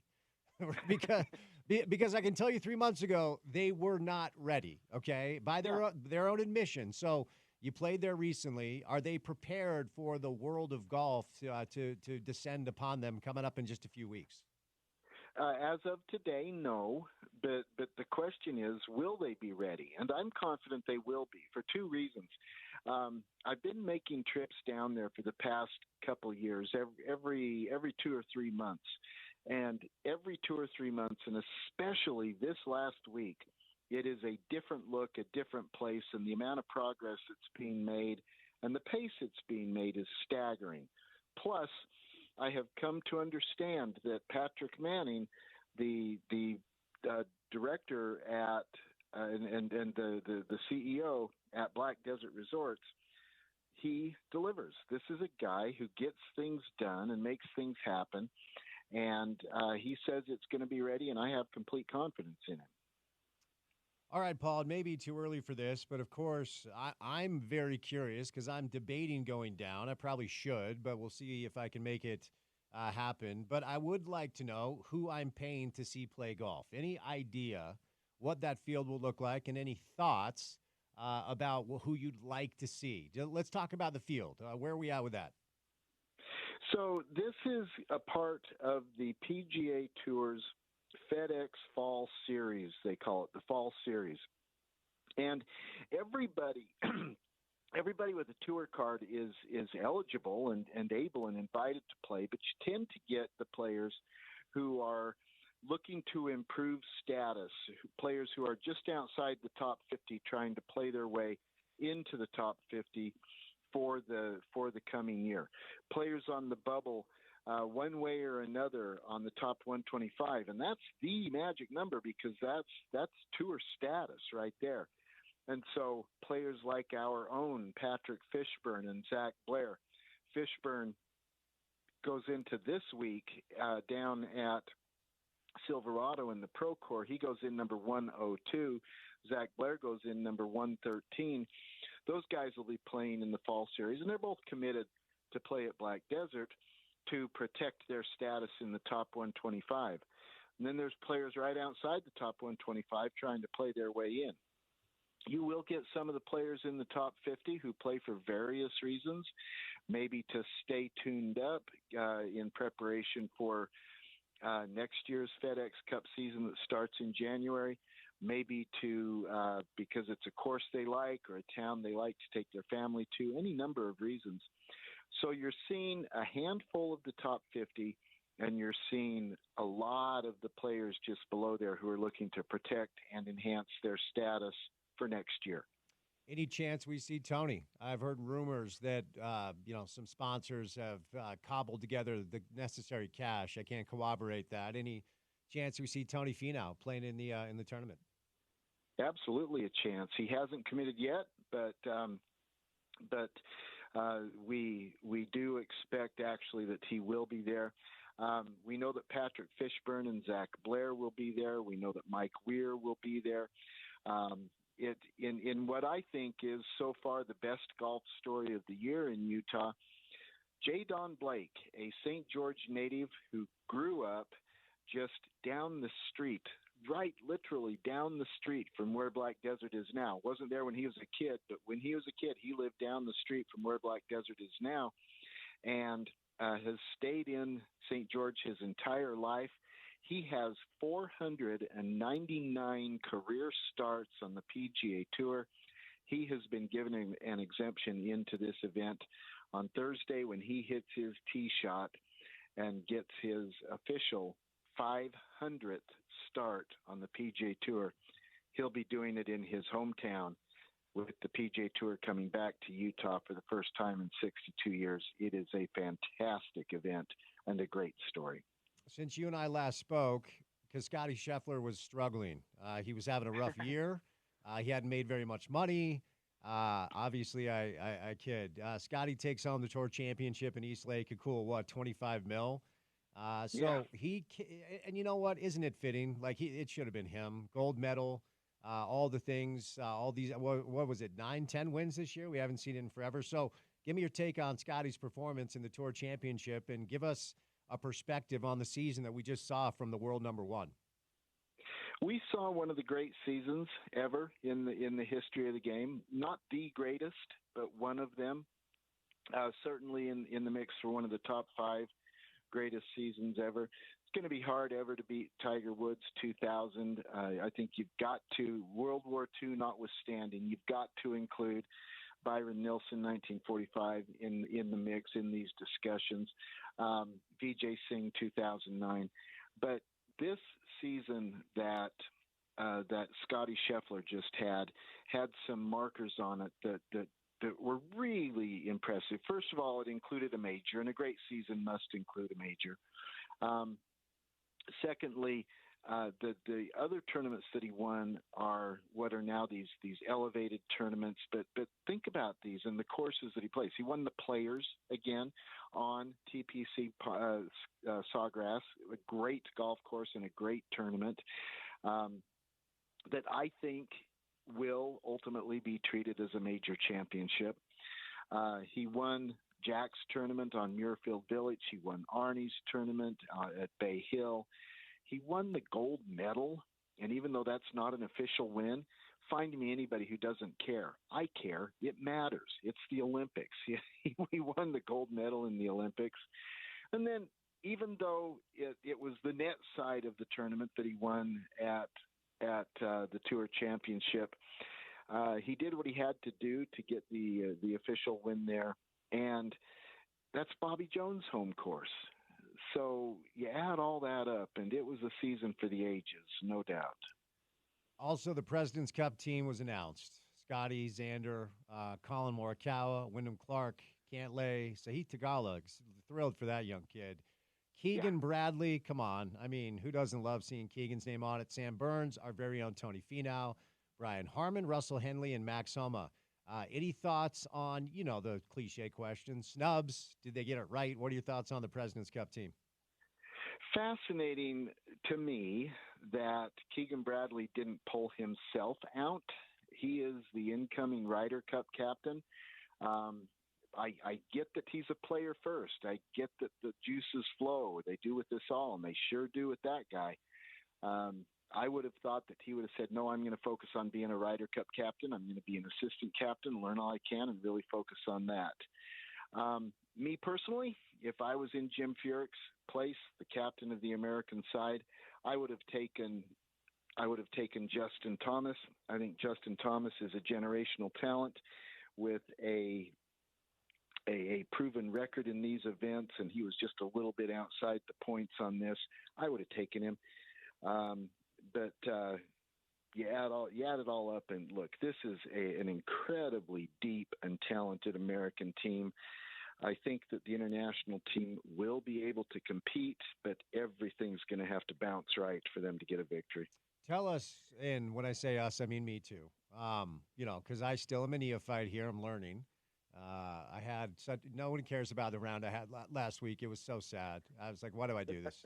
It was so sad. I care, Spence. I care. It did not go well, Paul. It did not go. I'll tell you what, I grinded to an 87. Okay, so I'm to the point now where if it's between 78 and 84, I'm good. Anything above 84, I'm bummed. Anything below 78, I'm thrilled. And but nobody cares. It was bad. I know you care. We'll talk off air. So okay.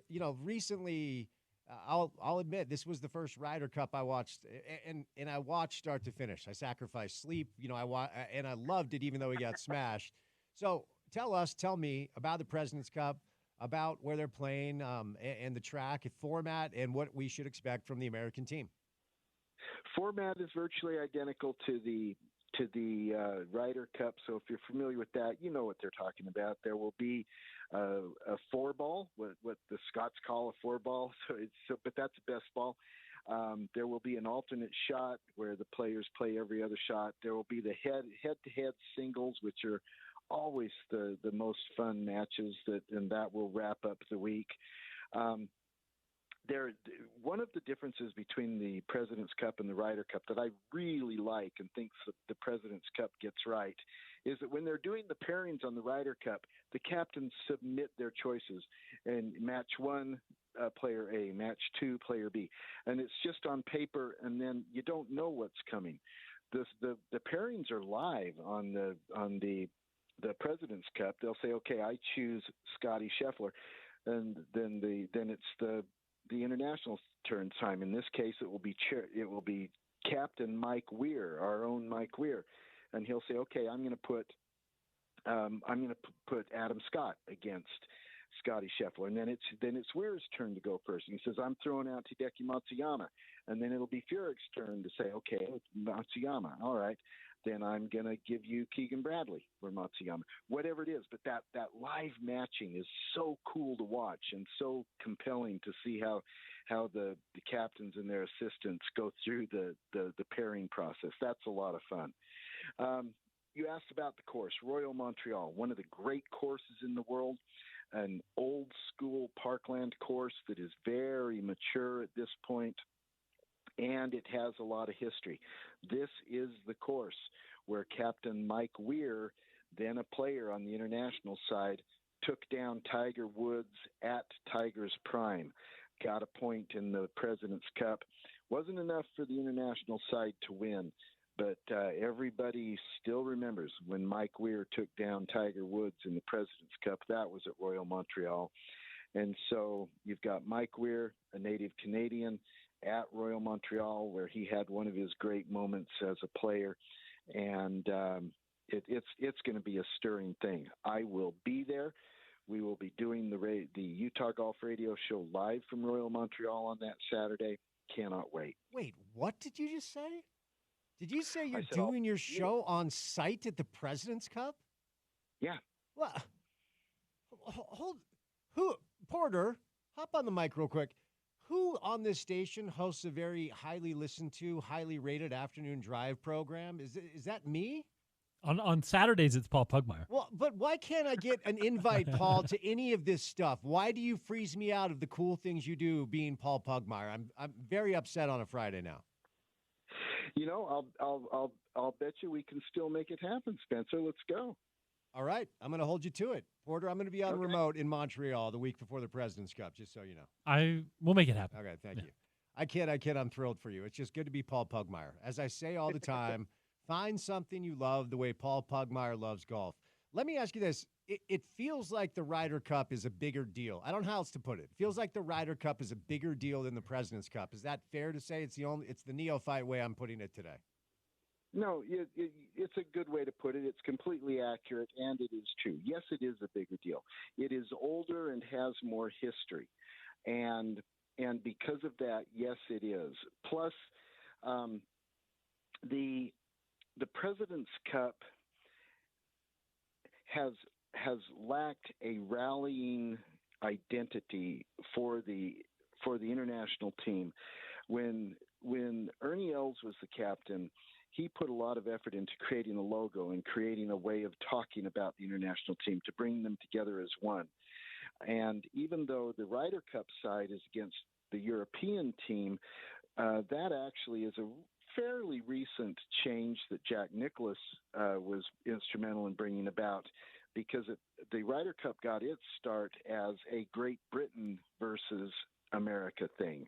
And America was too dominant, and this was back in the time when Seve Ballesteros and Bernhard Langer were coming into their own, and Jack Nicklaus said, let's make this more competitive, let's expand the Great Britain team to be all of Europe, let's bring Ballesteros and Langer into this. And that made everything more competitive for everybody. And it really led to the Ryder Cup becoming must-watch TV and completely compelling. And so the President's Cup has lacked that unifying thread, but they're getting to it. And I think that the international team is getting stronger as we get deeper into this, and that maybe not this year, probably not this year, but I think it will become more evenly balanced. Is Jan going to the President's Cup? No. All right. Okay. I wanted to know how mad I need to be on a Friday, but let's move on from it. Okay. Actually, real quick, isn't saying Mike Weir ours the same thing as saying Larry Markkinen is ours? Like, if he's ours, shouldn't he? I don't know. Mike Weir it's Canada's Mike Weir, isn't it? Nope. We're very happy to share him with Canada because Mike grew up in Canada and retains his Canadian citizenship as a dual citizen.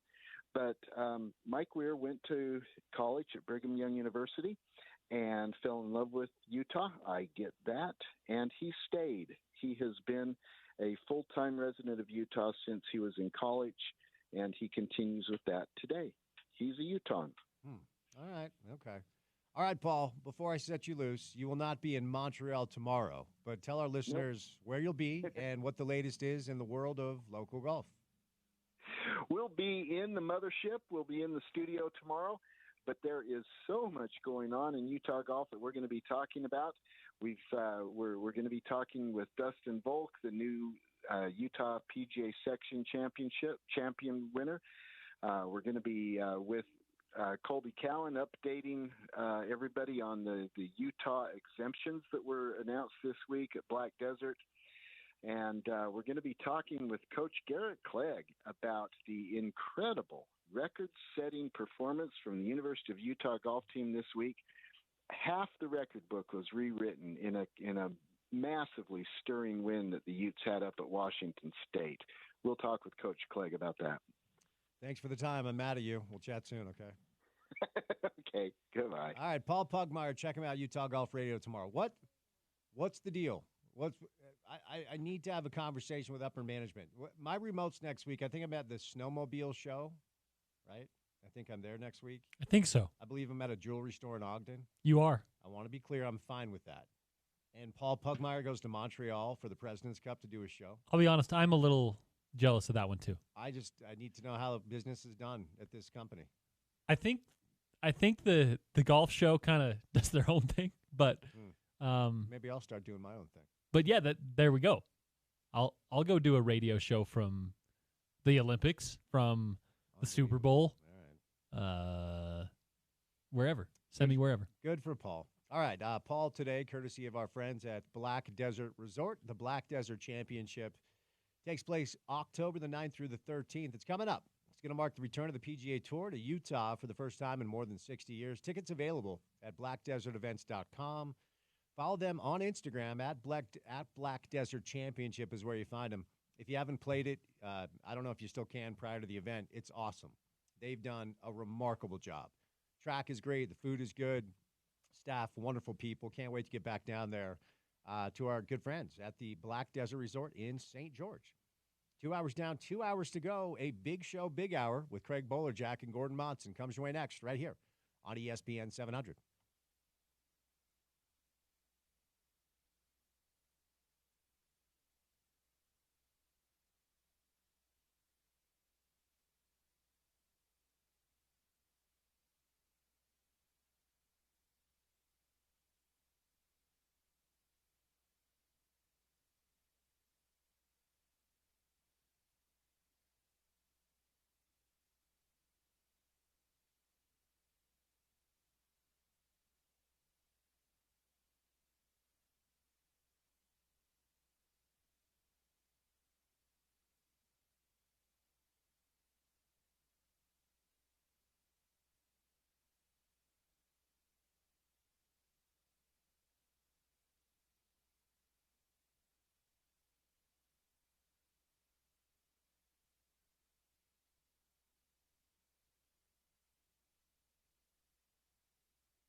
It is time now for the Big Show, Big Hour. We usually do it on Thursdays, but comes your way on a Friday. It's brought to you by Big O Tires. Get our healthy car special for $59.95, which includes a conventional oil change, checks on alignments, brakes, batteries, and more. Check out BigOTires.com to find a location near you. Craig, I think we have a special guest on the phone. I'm not sure, but let's do our thing. Let's not worry about anyone on the phone. Is this somebody on the Riviera? I don't know. But happy Friday, buddy. Yeah, How it's you good doing? to see you. It's good to see It's you. Friday the 13th. You superstitious? No, not really. It did enter my mind. Yeah. But I've never been superstitious. Maybe a little stitious. I wonder. What about you? Yeah, I think kind of numbers do kind of bug me. Maybe I work with too many numbers. Maybe that's what it is. And so the 13 pops up, and I don't think about it on a regular day. Mm-hmm. But a 13 on a Friday? Are you superstitious? A little. Okay. You know, I think it's the business because I get into habits of how you approach every game and where I sit on a plane, you know, because there's so many hours. And if I don't sit in the same row or the same seat, which is almost 99% of the time, sometimes they've moved us around. I'm going, man, I don't like this. Yeah. Because I'm so comfortable and I look around to see the same people all the time. But, yeah, I think so. I think you kind of get into – most people do. Some people could care less. But I think I'm an overthinker when it comes to that. Hey, I wanted to say to you, thank you so much for living up to your commitment of coming into studio to do the show. Yeah. Since it is sponsored by Big O Tires. Big O. So it says a lot about you and your character. I appreciate that. Yeah. Look, I see an empty seat, but I'm not the type of guy No, I want to focus on you that today. talks much about that. Because you show up, you do the work. You're not all talk, you're about action. So let's just, it feels like this segment's going really well. Yeah, it's smooth. With the two of us live in studio. Smooth, man. Because we're men of our word. Yes, smooth. Porter, is Gordon on the phone? Okay. Hey, is there someone on the other end of the line? Do I hear a voice there? Hello? Hello there. Hello, come in. Hey, how are you? I'll tell you what. Come in. Yeah. I'll tell you what's on this end of the line. Hate is on this end of the line. That's what. Where are you? Why aren't you hanging out with us on a Friday? Is this ship to shore? What's going on? Well, okay. Should I be honest or should I lie? Gordon, I always prefer honesty. I think it's the best way, Gordo. But that's just us two. You do your thing. If you want to make up something really good, that's okay. Yeah. Okay, so this is honest to goodness truth. I was planning on doing the show on Thursdays like we usually do, so I scheduled a rather costly golf outing. Oh. And it was the kind of golf outing you can't get out of. So I thought, well, if I want to lose all that money, I'll come into the studio. But I blamed Porter because I thought it was Thursday. Bowler, real quick, did you get invited on this golf outing with Gordon? No, I did not. Yeah, neither did I. No. That's telling. Do you want to share with the listeners? I mean, is it close by or Bandon Dunes? You down at the new course in St. George or? I've never been on Bandon Dunes, but I plan to one day. But my problem with going there, Augusta, is that I'm afraid that the weather will be inclement. You know what? But You're at Black Desert, aren't you? No, I'm not. But I aim to get there too. All right. Well, where are you, Gordon? Let's stop. Go ahead. I don't want to get too specific, but let me put it this way: I'm in the mountains. But really, I was brokenhearted. You're a promontory. I was brokenhearted because I wanted to come hang out with you guys. Yeah, I had it all planned for yesterday, but no, So could be at Wasatch State Park. Wasatch is not an expensive outing. No, you can't get it's out true. of. The same with not the for Crater. Not for Moneybags Monster. It's the Crater, right? Homestead, which is going private. I'm thinking Promontory or Victory Ranch, Gordon. There you go. Am I close? You could be. Yeah. Okay. All right. Snob. Let's move on. Yeah. We'll take advantage of the time we have with Gordon, and then we'll let him go. So, Gordo, we'll just start with you. Let's do a little Utah football. Let's do a little Cam Rising. Okay. We talked about this last week. Can you really rewire an aggressive athlete's brain to throw it out of bounds or get down? I don't know that the answer is yes. I could be wrong. It's only week 3, and we're talking about an injury to Cam. Gordon, what do you think? It's exactly what we said, Spence. You said exactly right. I wrote about it. It's just like it's like I said it's like telling Einstein not to think, or Edison not to invent, or Shakespeare that he could only write in short sentences, or it's like telling Donald Trump not to lie so much. I mean, it ain't happening. It ain't happening. You can't change. Well, look, I thought maybe he would have listened to the coaches, because the coaches have stressed this all through camp. You know that. And I was a little surprised when I saw the play he got hurt on, because it was the exact kind of play that Andy Ludwig has probably gone over with him 1,000 times, saying, don't do this. And it's exactly what he did. So Bowler, the play where he was injured, what really, and in real time, I'm like, dude, it's early down, okay? You have good field position. Yeah. He's running to his left. The ball is in his left hand, and I'm thinking this won't end well.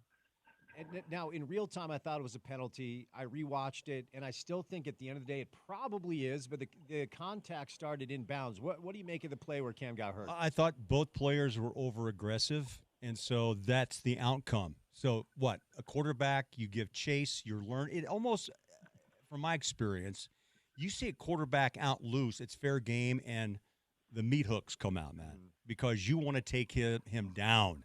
It's exactly what happened. It's what went down. And, look, I thought throw it away, get down, and I thought this, and you brought up, can you take an aggressive attitude out of an athlete? And I'm convinced no. All you do, you can try to rewire the guy, but in reality, he may buy in for a couple of snaps, but when he's out in the open like that, then the instincts kick. Yeah. And that's exactly what I saw him do. I thought, okay, he's going to motor. He's going to prove everybody again and himself that the wheels are good, and he's a big, strong cat, and he's back. And all of a sudden, it turns upside down. I thought it was an aggressive play by him, which shouldn't have been, and a very aggressive play by the defender. And, of course, bad placement for about a half a dozen Gatorade, whatever, and equipment, carriage or carriers. And, when he rolled and hit, I thought, okay, maybe. Then he looked at his hand. I thought, wow. Did he dislocate? But instead it's a laceration, and now you don't know what the outcome will be. So let's guys. Go ahead. Guys, I thought it was an absolute cheap shot. Because I understand the aggressive of the defensive player, 290 pounds, fleet-footed dude. And when I saw what he was doing, I thought, uh-oh. The second I saw it, I thought that's trouble. And then when Cam flew into the Gatorade stand, it was like something's got to be hurt. So I don't know what it was, what it would be. Shoulder, but here's the ankle turned underneath. You know what it reminded me of a little, Gordo? The days of Taysom Hill, where he was injured, a great athlete, but multiple injuries running, and most of those occurred as he was heading out of bounds. And exactly the same thing happened to Cam. Well, I just – you got to put it in your mind. Play smart. Your team needs you. You just saw the difference between the first half and the second half. It was like two different teams. In that first half, guys, I was thinking, there's a playoff team. It's a playoff team.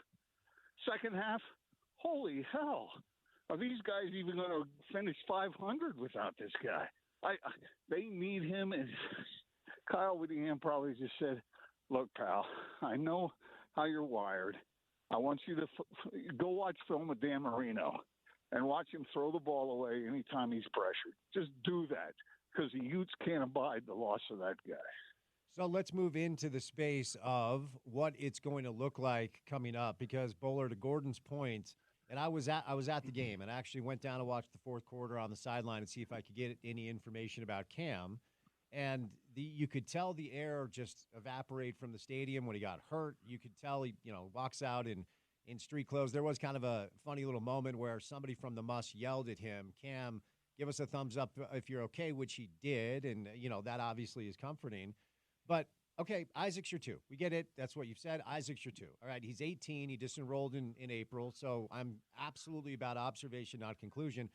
But here's the deal, Craig. If Isaac's your two, it has to look better than it did on Saturday. I agree. You had Rojo, Robert Johnson, on in the 3 o'clock hour, and I thought that was pretty I thought he was very insightful. It's real simple.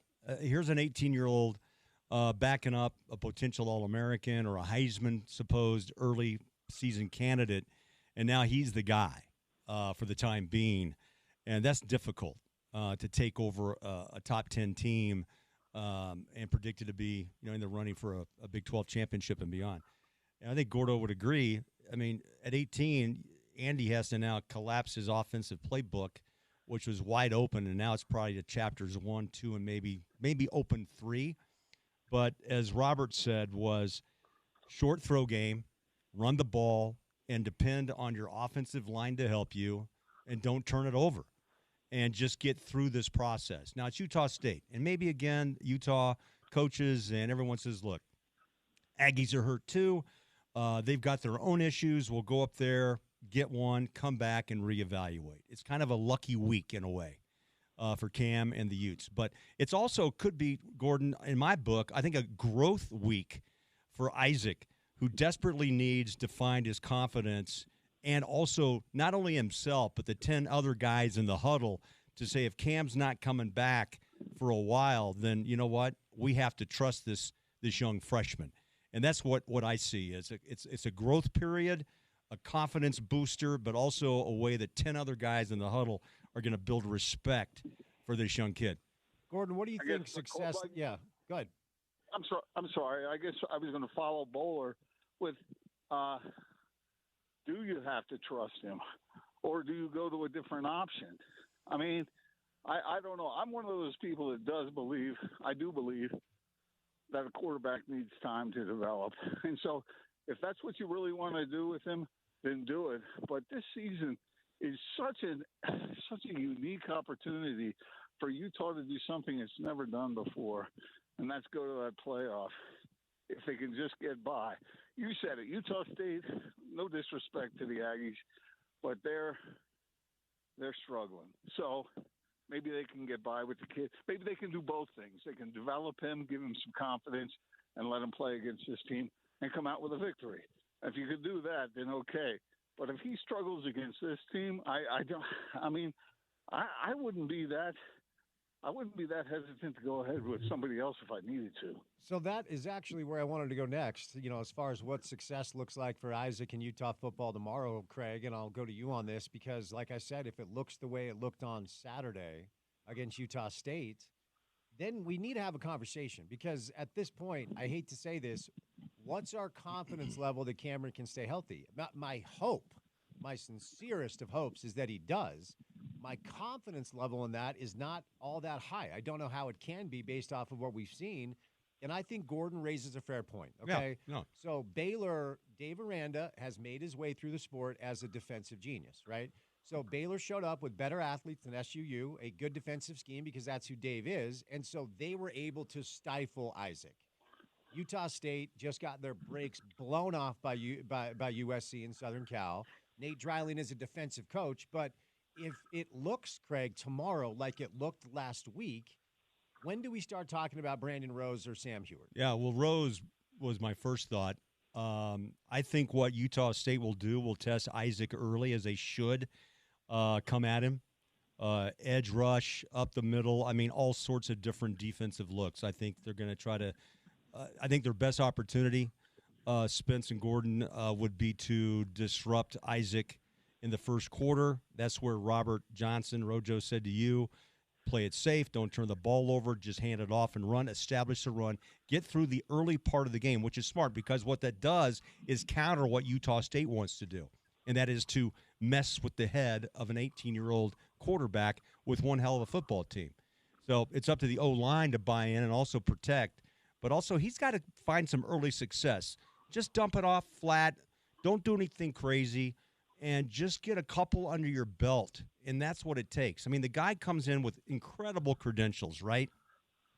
And so you have to build that confidence and say to yourself, yeah, I know, I belong. And so I looked at his first two game numbers. He's 11 of 20, 104 yards, 2 picks, touchdown, and he's carried the ball 7 times, mostly just out of necessity for a paltry 11 yards. But those are just kind of like breakdown plays that he's had to kind of just make something out of nothing. But this is a big week, and as Gordon said, I think it's true. that, if it doesn't quite work, then Andy and Kyle, they've got some decisions. Do you go another direction? But also, do you destroy the confidence of Isaac early in his young career? And does that force a red shirt? I mean, there's a lot of situations that they have to weigh out. And how bad is Cam's injury? I mean, I heard it was infected. And then, this may be 4-6 weeks. Oh, wow. I mean, you just don't know. But I can't believe that we're talking about this in mid-September, that Cam Rising is, again, on the shelf with injury. The reports are – Guys, I'm sorry, go ahead. No, I was just going to say, the report. Just to be clear, the reports that I understand to be accurate are he's out this week, expected to play next week. That's a good thing. Yeah. And here's the other aspect to this, an issue that has to arise, and that is everybody else on that team has to step up. Because if this is going to let's say this happens once or twice during the year, but Cam is always able to come back and finish out the season. Let's say, and that's, I think most youth fans probably would take that. If you said miss 2 games and be here the rest of the time, do you think they would take that? They probably would. But what has to happen? Everybody else on that offense has to step up, and the defense has to play a step above where it usually does to give that offense what it needs in the meantime. If they do that, if they can do that, and I thought that was really hit or miss against Baylor. I saw some good play, and then I saw some kind of mediocre play. Everybody has to rise up, and I'm sure that Kyle Whittingham has said that 1,000 times to him this week. Spence, I thought, was spot on. You could tell the difference in the stadium, on the field, in the huddle. He goes out. That team's personality did a left turn, right turn, or a U-turn. 23-3, what, at the half? And then the offense goes stale. Thankfully, Utah's defense continued to kind of just hang in there, but they were on the field a lot. And Baylor was moving, and were able to, regain some confidence. But in the end, Utah was able to shut them down. But I think an early start, some early confidence, you just got to go up there and hopefully get home. And the other part of it is, again, can you get back to Salt Lake healthy? And Utah State's trying to stay healthy too. One more thing on this game. Okay, sorry. No, just one more thing on this game, because then we need to do a little BYU so we can get Gordon back to his steak sandwich and his caviar. Every week in college football, something bananas happens, okay? So Notre Dame was essentially a 30-point favorite last week. They lose to Northern Illinois. Bama was tied with South Florida in the fourth quarter, then they ran away. I'm not saying that this has upset written all over it, but this is a sneaky game. We've all been up to Logan. We've all been up to Maverick Stadium. Student section's really good. It's not Ford Field, but it's not the easiest place to play. We have the in-state stuff where Utah State kids may want to play at Utah. They want to come out and really play hard. 1 to 10, Craig and Gordon, then we'll move on to BYU. Level of concern that Ute fans should have for upset watch tomorrow. Well, that's a good question. Really good question. The in-state statement is real. So let's put that on the table. Home field advantage is real. That's a tough place to play. Also, in Aggie basketball, they're great fans. I'd be concerned. I think the first quarter tells us a lot again, and the way Isaac plays. But on a scale of 1 to 10, I think there's a little bit of maybe 5.5 to 6 of worry. I mean, it's easy to say, oh gosh, look at us. We're nationally ranked. We're supposed to do this, supposed to do that. This weekend doesn't really give you that much. That doesn't mean anything. You're still working in a new guy, 18 years young, and Utah State has nothing to lose after getting stepped on 48-zip, right?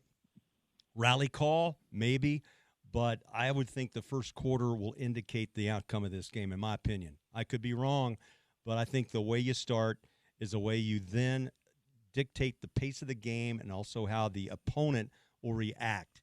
If they get stepped on, or you give somebody a pop and they drop the ball, you pick it up, run it for a pick six or something, you start to control the tempo and the outcome of the game. Gordo, what do you think? No worry at all if Cam were playing. Zero worry.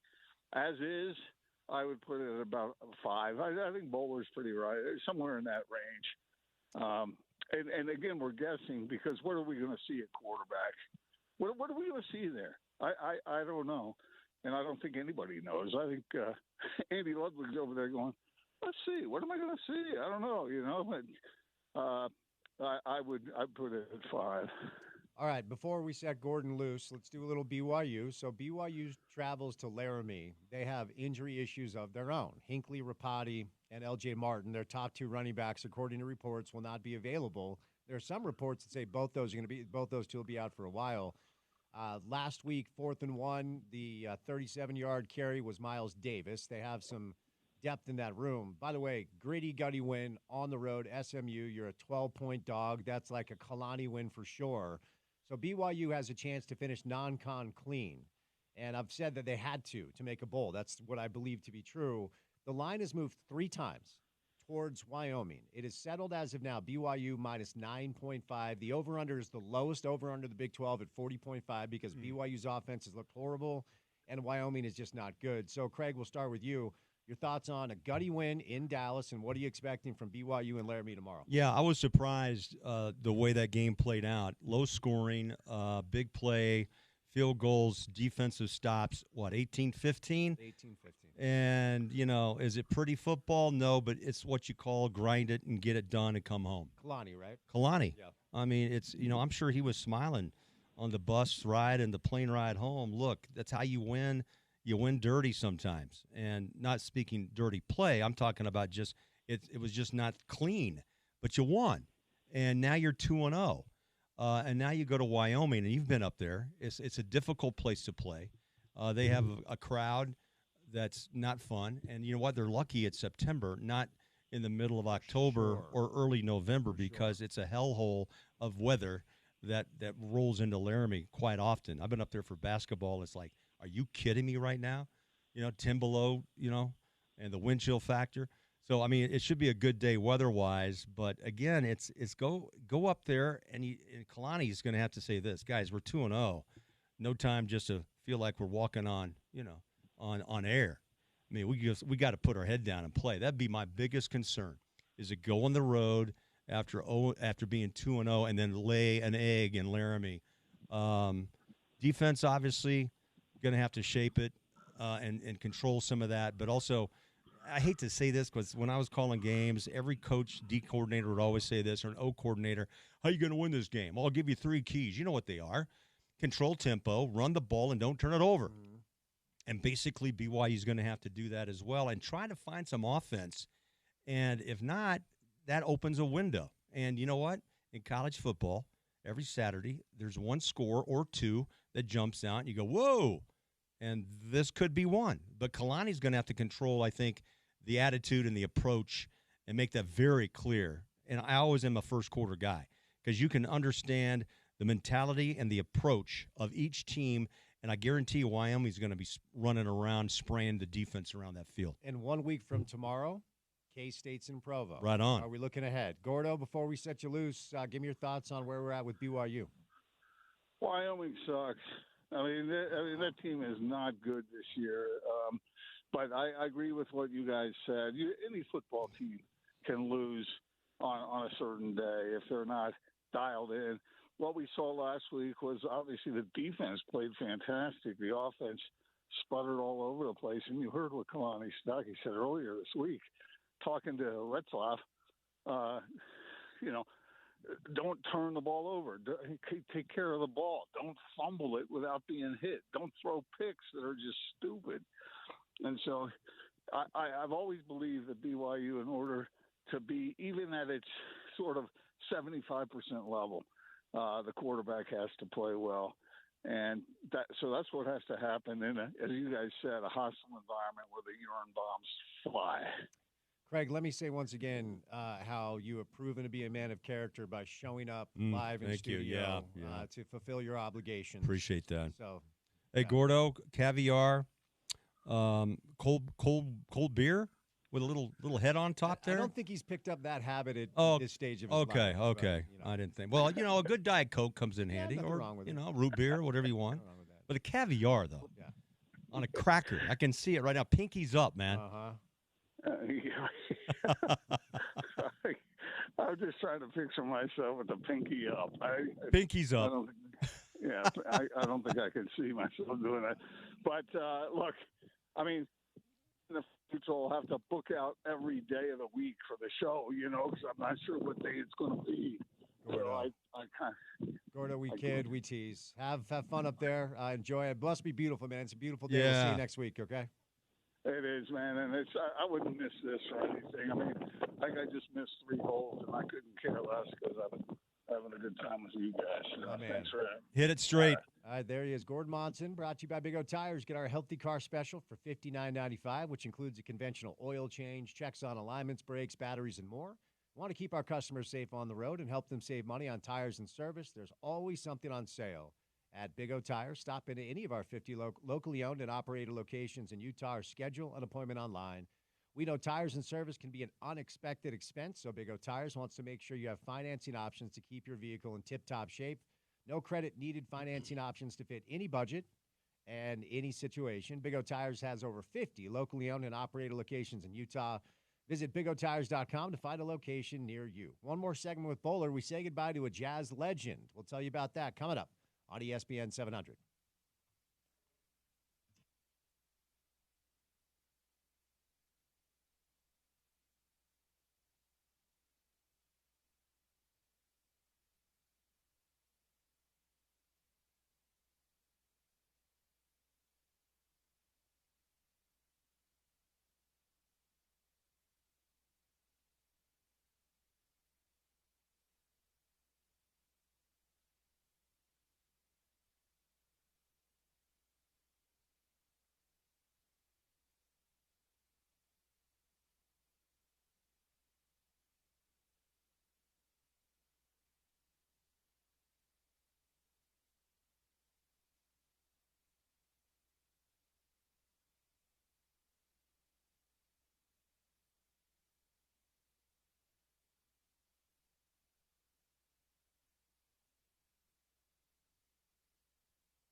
All right, we got one more segment with Craig Bowlerjack live in studio as the big show, big hour rolls on here on The Drive, brought to you by Big O Tires. Visit bigotires.com to find a location near you. Over 50 locally owned and operated locations in Utah. All right, Bowler, there are very few people, anything, objects, furniture that represent the Utah Jazz quite like Dan Roberts does. And, we just found out that this will be Dan's final year. He is the PA voice of the Utah Jazz. I still miss Bring 'Em On, How About That Jazz? That was like my favorite thing back in the day. Can we get Craig's mic on, Porter, please?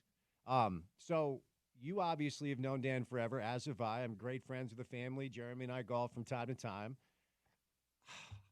This one got me. I'm sad about this. Yeah, this one surprised me. It kind of just came out of left field, but, man, Dan is terrific individual. Got to know him even better these last 20 years that I've been involved. And you go by the table, it's iconic voice. You go into the press room, and the crew's in there, and Dan's kind of leading the charge. He has witnessed greatness. I hope, and I know he understands that, but he's had a front row seat to some just marvelous moments in a franchise and the history of Carl and John, Larry, Gail, and now Ryan and Ashley. But, man, think at the game. I mean, Stockton and Malone. I don't know how many times he said it. Hot Rod, I mean, multiple thousands of times. That's why Stockton's the assist leader, and Malone's now, 3 in NBA scoring? Mm-hmm. I mean, those guys were just so special. And, I envy that Hot Rod, had that combo for so many years, because it was almost like you dialed it in every night. You could write in 27 for Carl, 12 assists, and 17 for John. You'd see Jerry stomping his feet and cussing at the officials, and it was just basketball. Hardcore, man. And Dan was able to see that and witness a lot of history. And you know what? I hope he has a great season where he can enjoy himself and take the accolades that he deserves. Yeah, no, I'm with you. I don't know, man. You know me. I date back to the Salt Palace, going to Jazz games when I was 6, 7, 8 years old. I was there. I got here in '85, man. So I was only 17. Yeah. So yeah. And your dad, that's where I met. Your dad was running the show. Right. And Dan is synonymous with Jazz basketball. He is a consistent thread in the tapestry of the Jazz, where if you show up, whether they're good, whether they're bad, whether they're fun, whether they're boring, you know that the PA guy is going to be awesome with the intros. You're going to hear and you're in the Dan Roberts deep voice group in a way that I just never. How about, I mean, he drops it down a level, but he still has the pipes of pipes. Right. And think about it, too. I mean, in Chicago, during the 97 and 98 World Championships, or I should say NBA Championships, I mean, 2 iconic voices at both arenas. I mean, Chicago, my gosh. And L.A., Laker girls. You've heard that 1,000 times. Of course. And that guy's a little too monotone for me. I'm not going to lie. Yeah, I think his whole kind of plan of action is just to kind of say this and let it kind of rumble on. And that's what the beauty when I go around the league is that every PA announcer has their own style. The worst is Miami. I'm sorry. Some are hyped down of their heads. Yeah. Other ones do the kind of the long, drawn out. Others drop their voice. Other goes high. It's just amazing how what style that particular team takes. It'll be difficult, man, to put a new body, a new voice in the chair. Yeah, no, for sure. And so it always is. I lived it. I mean, look, Hot Rod, iconic. Can't run from it. It is what it is. Yeah. And I always told, my dad always said, look, man, just go do your thing. And I think that's the only advice I could give the next guy is just go do it. Yeah. And be yourself. Yeah, I wonder who it'll be. I wonder what it'll sound like. It'll be really weird for those of us that have been going to Jazz games for over 30 years to experience that without Dan Roberts. So, Dan, if you're listening, we love you, and best of luck. And a great piece. What a run. Out on the line on X, I still say Twitter, but the Jazz did a nice little minute and a half kind of look back. Dan, I tell you, if you are listening, man, your hair looked, that was pretty boss back then. It was. Did you see that? You know what? I'm bringing back the term "that's pretty boss." Yeah, that's I'm boss. Starting that right now. Let's do it. Yeah, I love it. Yeah, no, it was great, and we'll certainly wish Dan the best this year. I wonder, Craig, you're a survivor, okay? Because, Dan, maybe Dan and Trav, longest tenured Jazz, our guy Trav, but you have seen so many iterations of Jazz basketball. What's it been like to watch this, amazing. This whole thing unfold? What I've learned in this business, being at KSL when I came in 85, young guy, got to know Hot Rod immediately. One of the first shows ever on Sports Beat Sunday. Sports Beat Sunday, what a pull! It was center court with Larry H. Miller, and we wore hard hats, and he recited verbatim yards of concrete, rebar that was inside Delta Center at the time, and I just was in awe. To be a part of the early years, I was there for 13, took off, but never kept my eye off what the Jazz were doing. And then, the great Randy Rigby, who was then president of the Jazz, hired me on with Denny Haslam, and I've been grateful ever since. But I followed this team since 85. It's been a roller coaster, but that's what you expect. In most cities, in most franchises, there are highs and lows. There are some teams like Boston who has multiple, championship banners hanging from TD Garden. But, the Jazz have always been competitive. I think that's the one thing, Spence, is that the fan base has always known when they went to a game they were going to see basketball. What I hope I see this year is LeBron on the floor, not a night off. What I hope to see this year is AD on the floor or Booker on the floor, not to use Salt Lake as a stopgap like, you know what, I'm resting. No, this is the NBA. You know what? And you come and play and let the fans get their money's worth and let these young players play against some of the best who've ever played the game. And I think that's the one thing Malone and Stockton brought was they said it straight up. They went 38-3 most of the times at Delta Center, man. And the fans knew they came to watch a win. And Malone always told me, look, nobody believes they can win in this building. And you know what? He was right. And now you went through D. Will and Boozer. You went through Donovan and Rudy. And now you wait to see what the next trio or duo will be to elevate this fan base. I'm excited to see it. I hope there's a pop with growth this year. That would be the biggest surprise and probably fuel some interest again with this franchise. Because there's young talent. But who's going to pop? Keontae? Yeah. Taylor Hendricks? Who's going to be? Is it going to be Filipowski? It's going to be interesting. So let's move over to that real quick. We'll end with a little bit more football. By the way, some breaking news just came down. Christian McCaffrey is out. Oh, boy. Again? Week two. And the Niners are considering putting him on the injured reserve. Wow. So that just barely came down. What a talent, by the way. Oh, my goodness, yeah. Love watching him play. Yeah, for sure. So real quick, let's do a little more Jazz, then we'll end with some football. Vegas over-under wins this year. We'll just go in order in the West.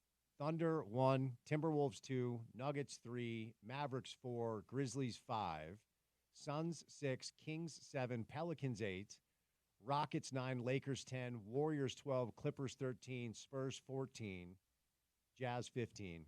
Over-under right now is 29.5. Did you just read 4 teams that have some packed punch, but that won't make the playoffs? They're going to be 3 or 4 really good teams, veteran teams. Look. Players like Stephen Curry and James Harden and LeBron James fighting for their playoff lives. Let me talk real quick about 4 teams. Clippers come to mind first because now in Philly is Paul George. Kawhi Leonard is so oft injured, I'm not sure, and I think that probably is a fair assessment of where they will be. Clay to Dallas is intriguing. What's he got left, and how does he fit? All right, Dallas is good, but we'll see. What do you think of Giddey going to Chicago and Caruso coming to OKC? I like it for OKC. Yeah, I do too. Yeah, Giddey couldn't play in the playoffs because he doesn't guard and he can't shoot. Yeah, his three ball just kind of disappeared. And what does Caruso do? He guards and he shoots. Guards, and that's a beautiful thing. Westbrook, Denver, that could be a disruptor for me.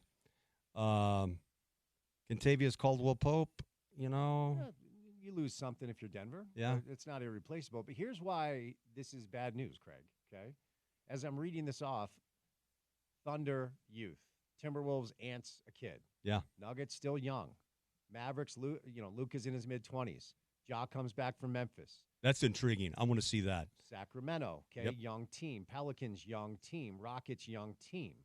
Okay, so I just listed 8 young teams because during the Donovan and Rudy era, the walking line was always, okay, when the Warriors go away, when the Lakers go away, when the Suns go away, when the Clippers go away, we'll be there. Guess what? Those teams are about to go away. So now your clock is reset. Right. So now we're going to say, hey, when OKC's not going anywhere for a long time. So the problem is the teams that you were waiting to go away so you could jump in, and the windows are so small.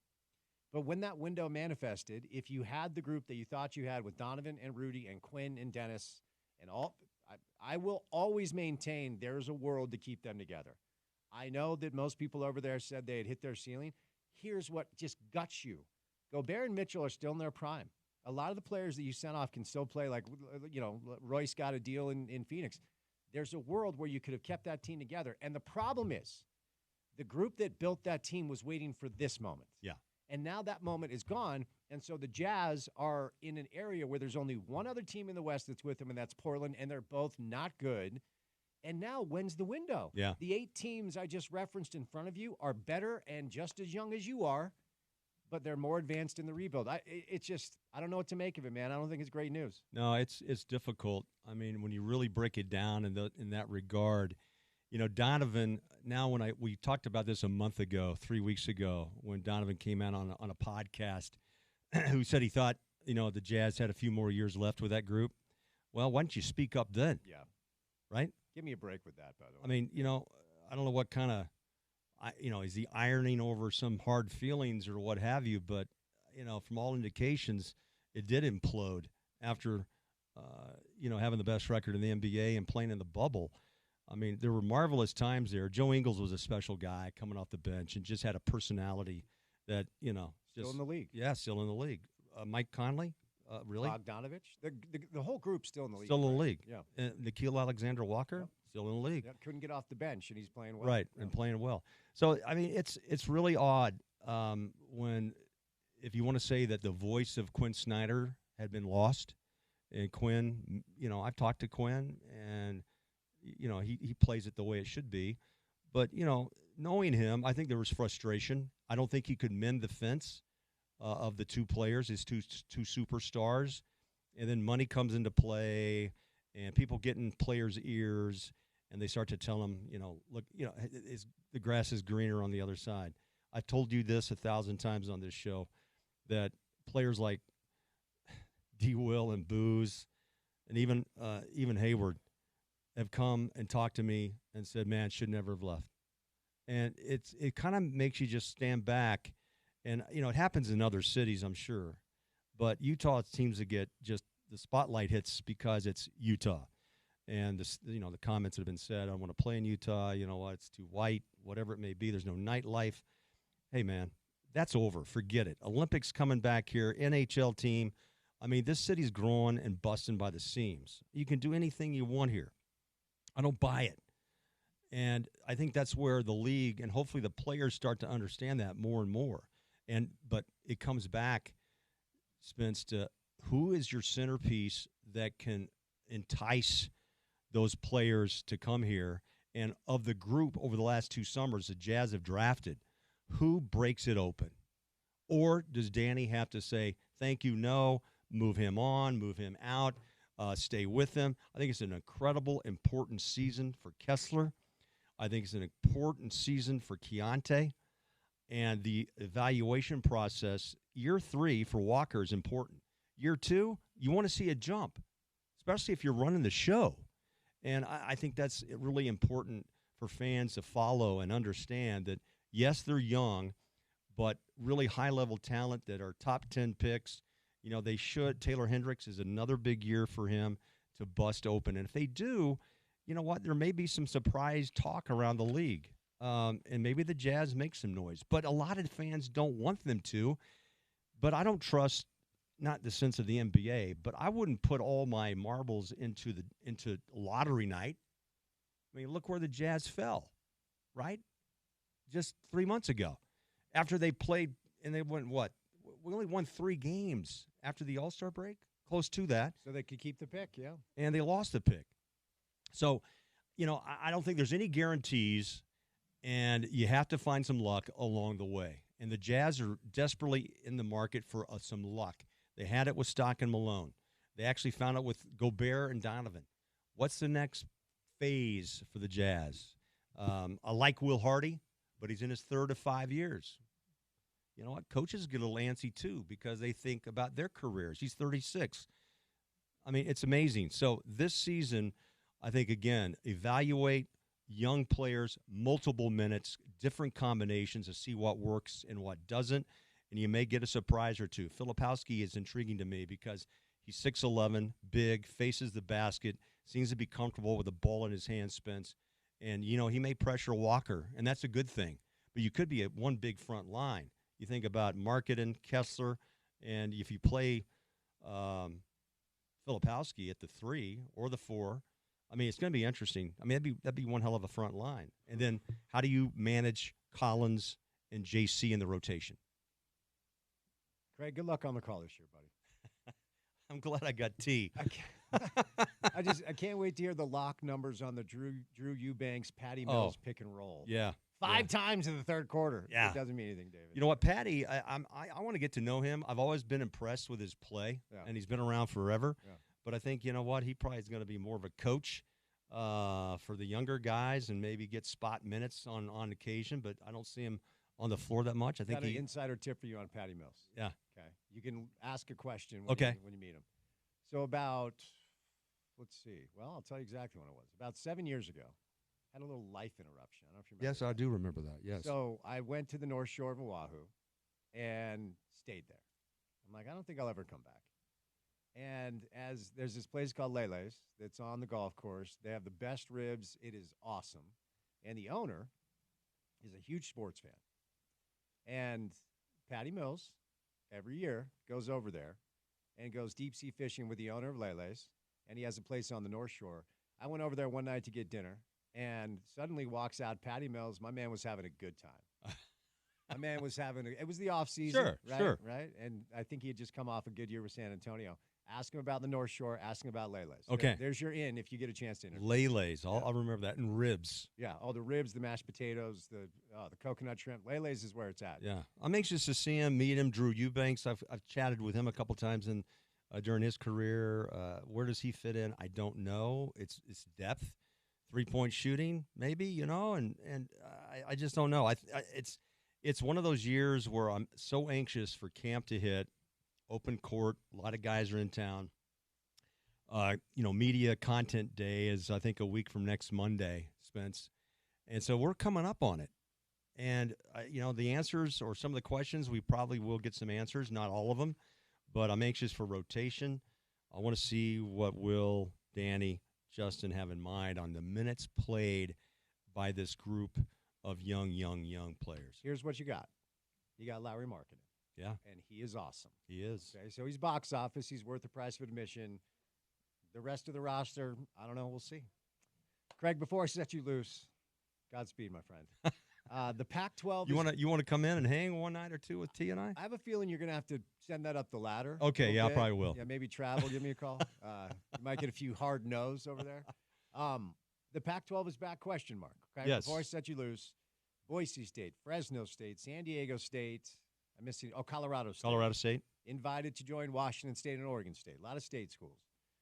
They need 2 more. Yeah. I'm calling for our guys up in Logan, although all my college football guys don't believe Utah State's going to get that phone call.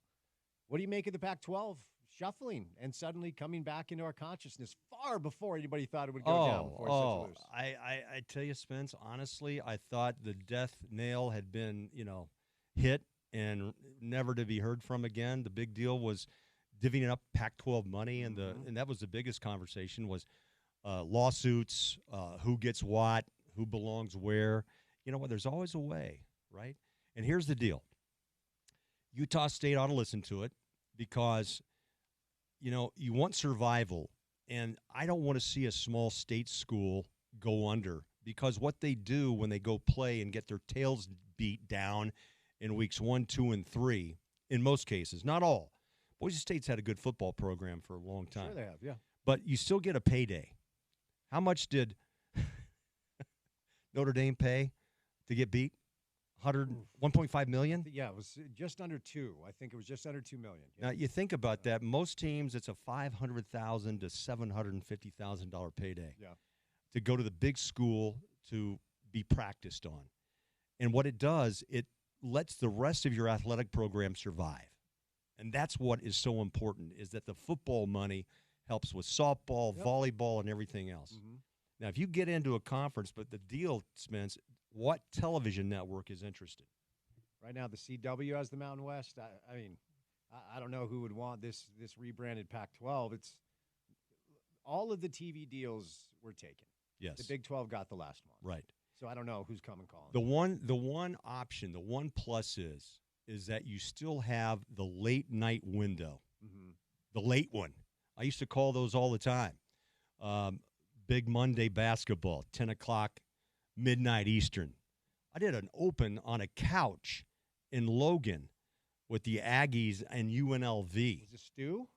Yeah, Stu and Tark. Yeah. And it was a big game on ESPN. Jimmy Dykes, hey, fella, hey, partner. Mm-hmm. And we had a blast, but it was so late, everybody's in pajamas. Yeah. But my point is that there's windows that become unfilled at times, and a lot of teams, and like Utah, do they want to play at 8:30 or 8 o'clock or 10 o'clock Eastern? No. But, those teams may say, okay, I get it. It's 9 o'clock on the West Coast, but it's midnight Eastern. Some there may be somebody out there. Yeah. Now, the money won't be great. No, it won't. But it may be enough to resurrect the Pac-12. Great to see you, my friend. Great to see you, man. See you next week. Well, you bet. All right, the great Craig Bowlerjack, brought to you by Big O Tires. Healthy car special for only $59.95. Visit BigOTires.com to find a location near you. 5 o'clock hour of the program is next, right here on ESPN 700. All right, my man.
We'll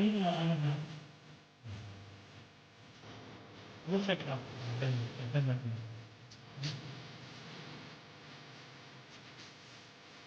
Again, clear.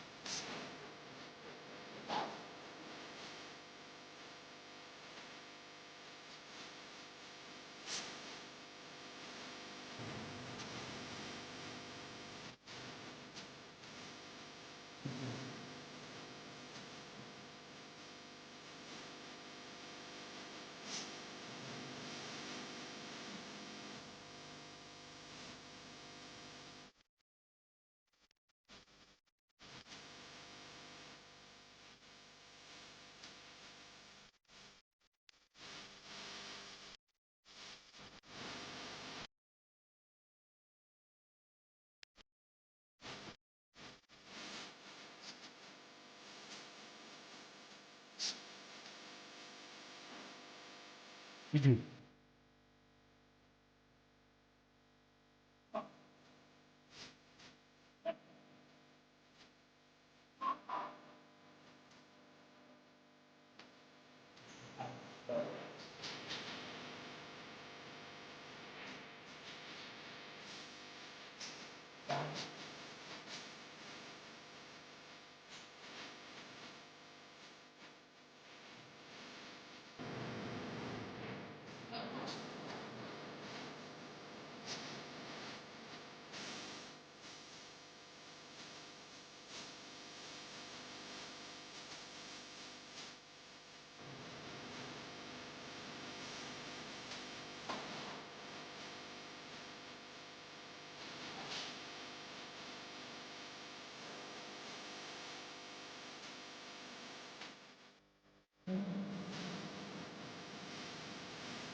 I'm with you there. I don't know that they're pretty difficult game, but I do think that people can do that. I think this is the close battle. That's again, it's a rivalry game. It's going to be tight, it's going to be tense, and like we said, I think it's all ready to extreme boldness. I think that last few weeks and stuff there. Ugly. It's organized. It seems like it's going one with you. They call it state. I think I don't know what to do that.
We're off to the green, no scoring, you know.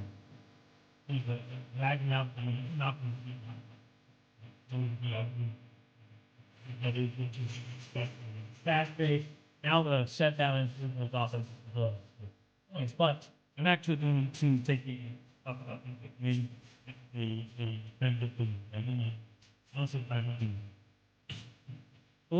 don't set it perfect.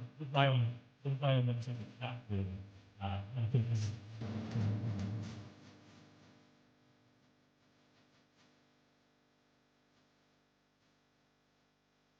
that one.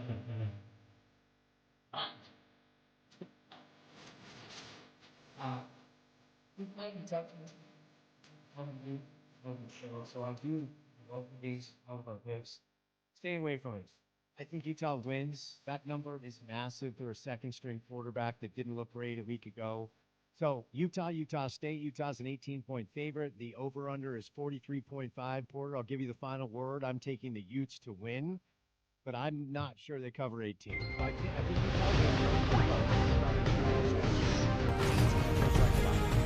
Yeah, and I understand that. I do. And with the 18-point spread, I, like you, would steer away from it. I wouldn't touch it. If I were a betting man, I'm not. But if I were, I wouldn't touch it. That being said, I think Utah goes in there and handles business, and I think they cover. I think they beat Utah State by 20+, and I think they get out of Logan hopefully with a little more confidence without a Cam Rising potentially on the sideline. But, of course, all eyes are I saved $700 with Liberty Mutual. there you go. Well, Crazy what you can get with those savings. Let's get the weekend started for you on this lovely, beautiful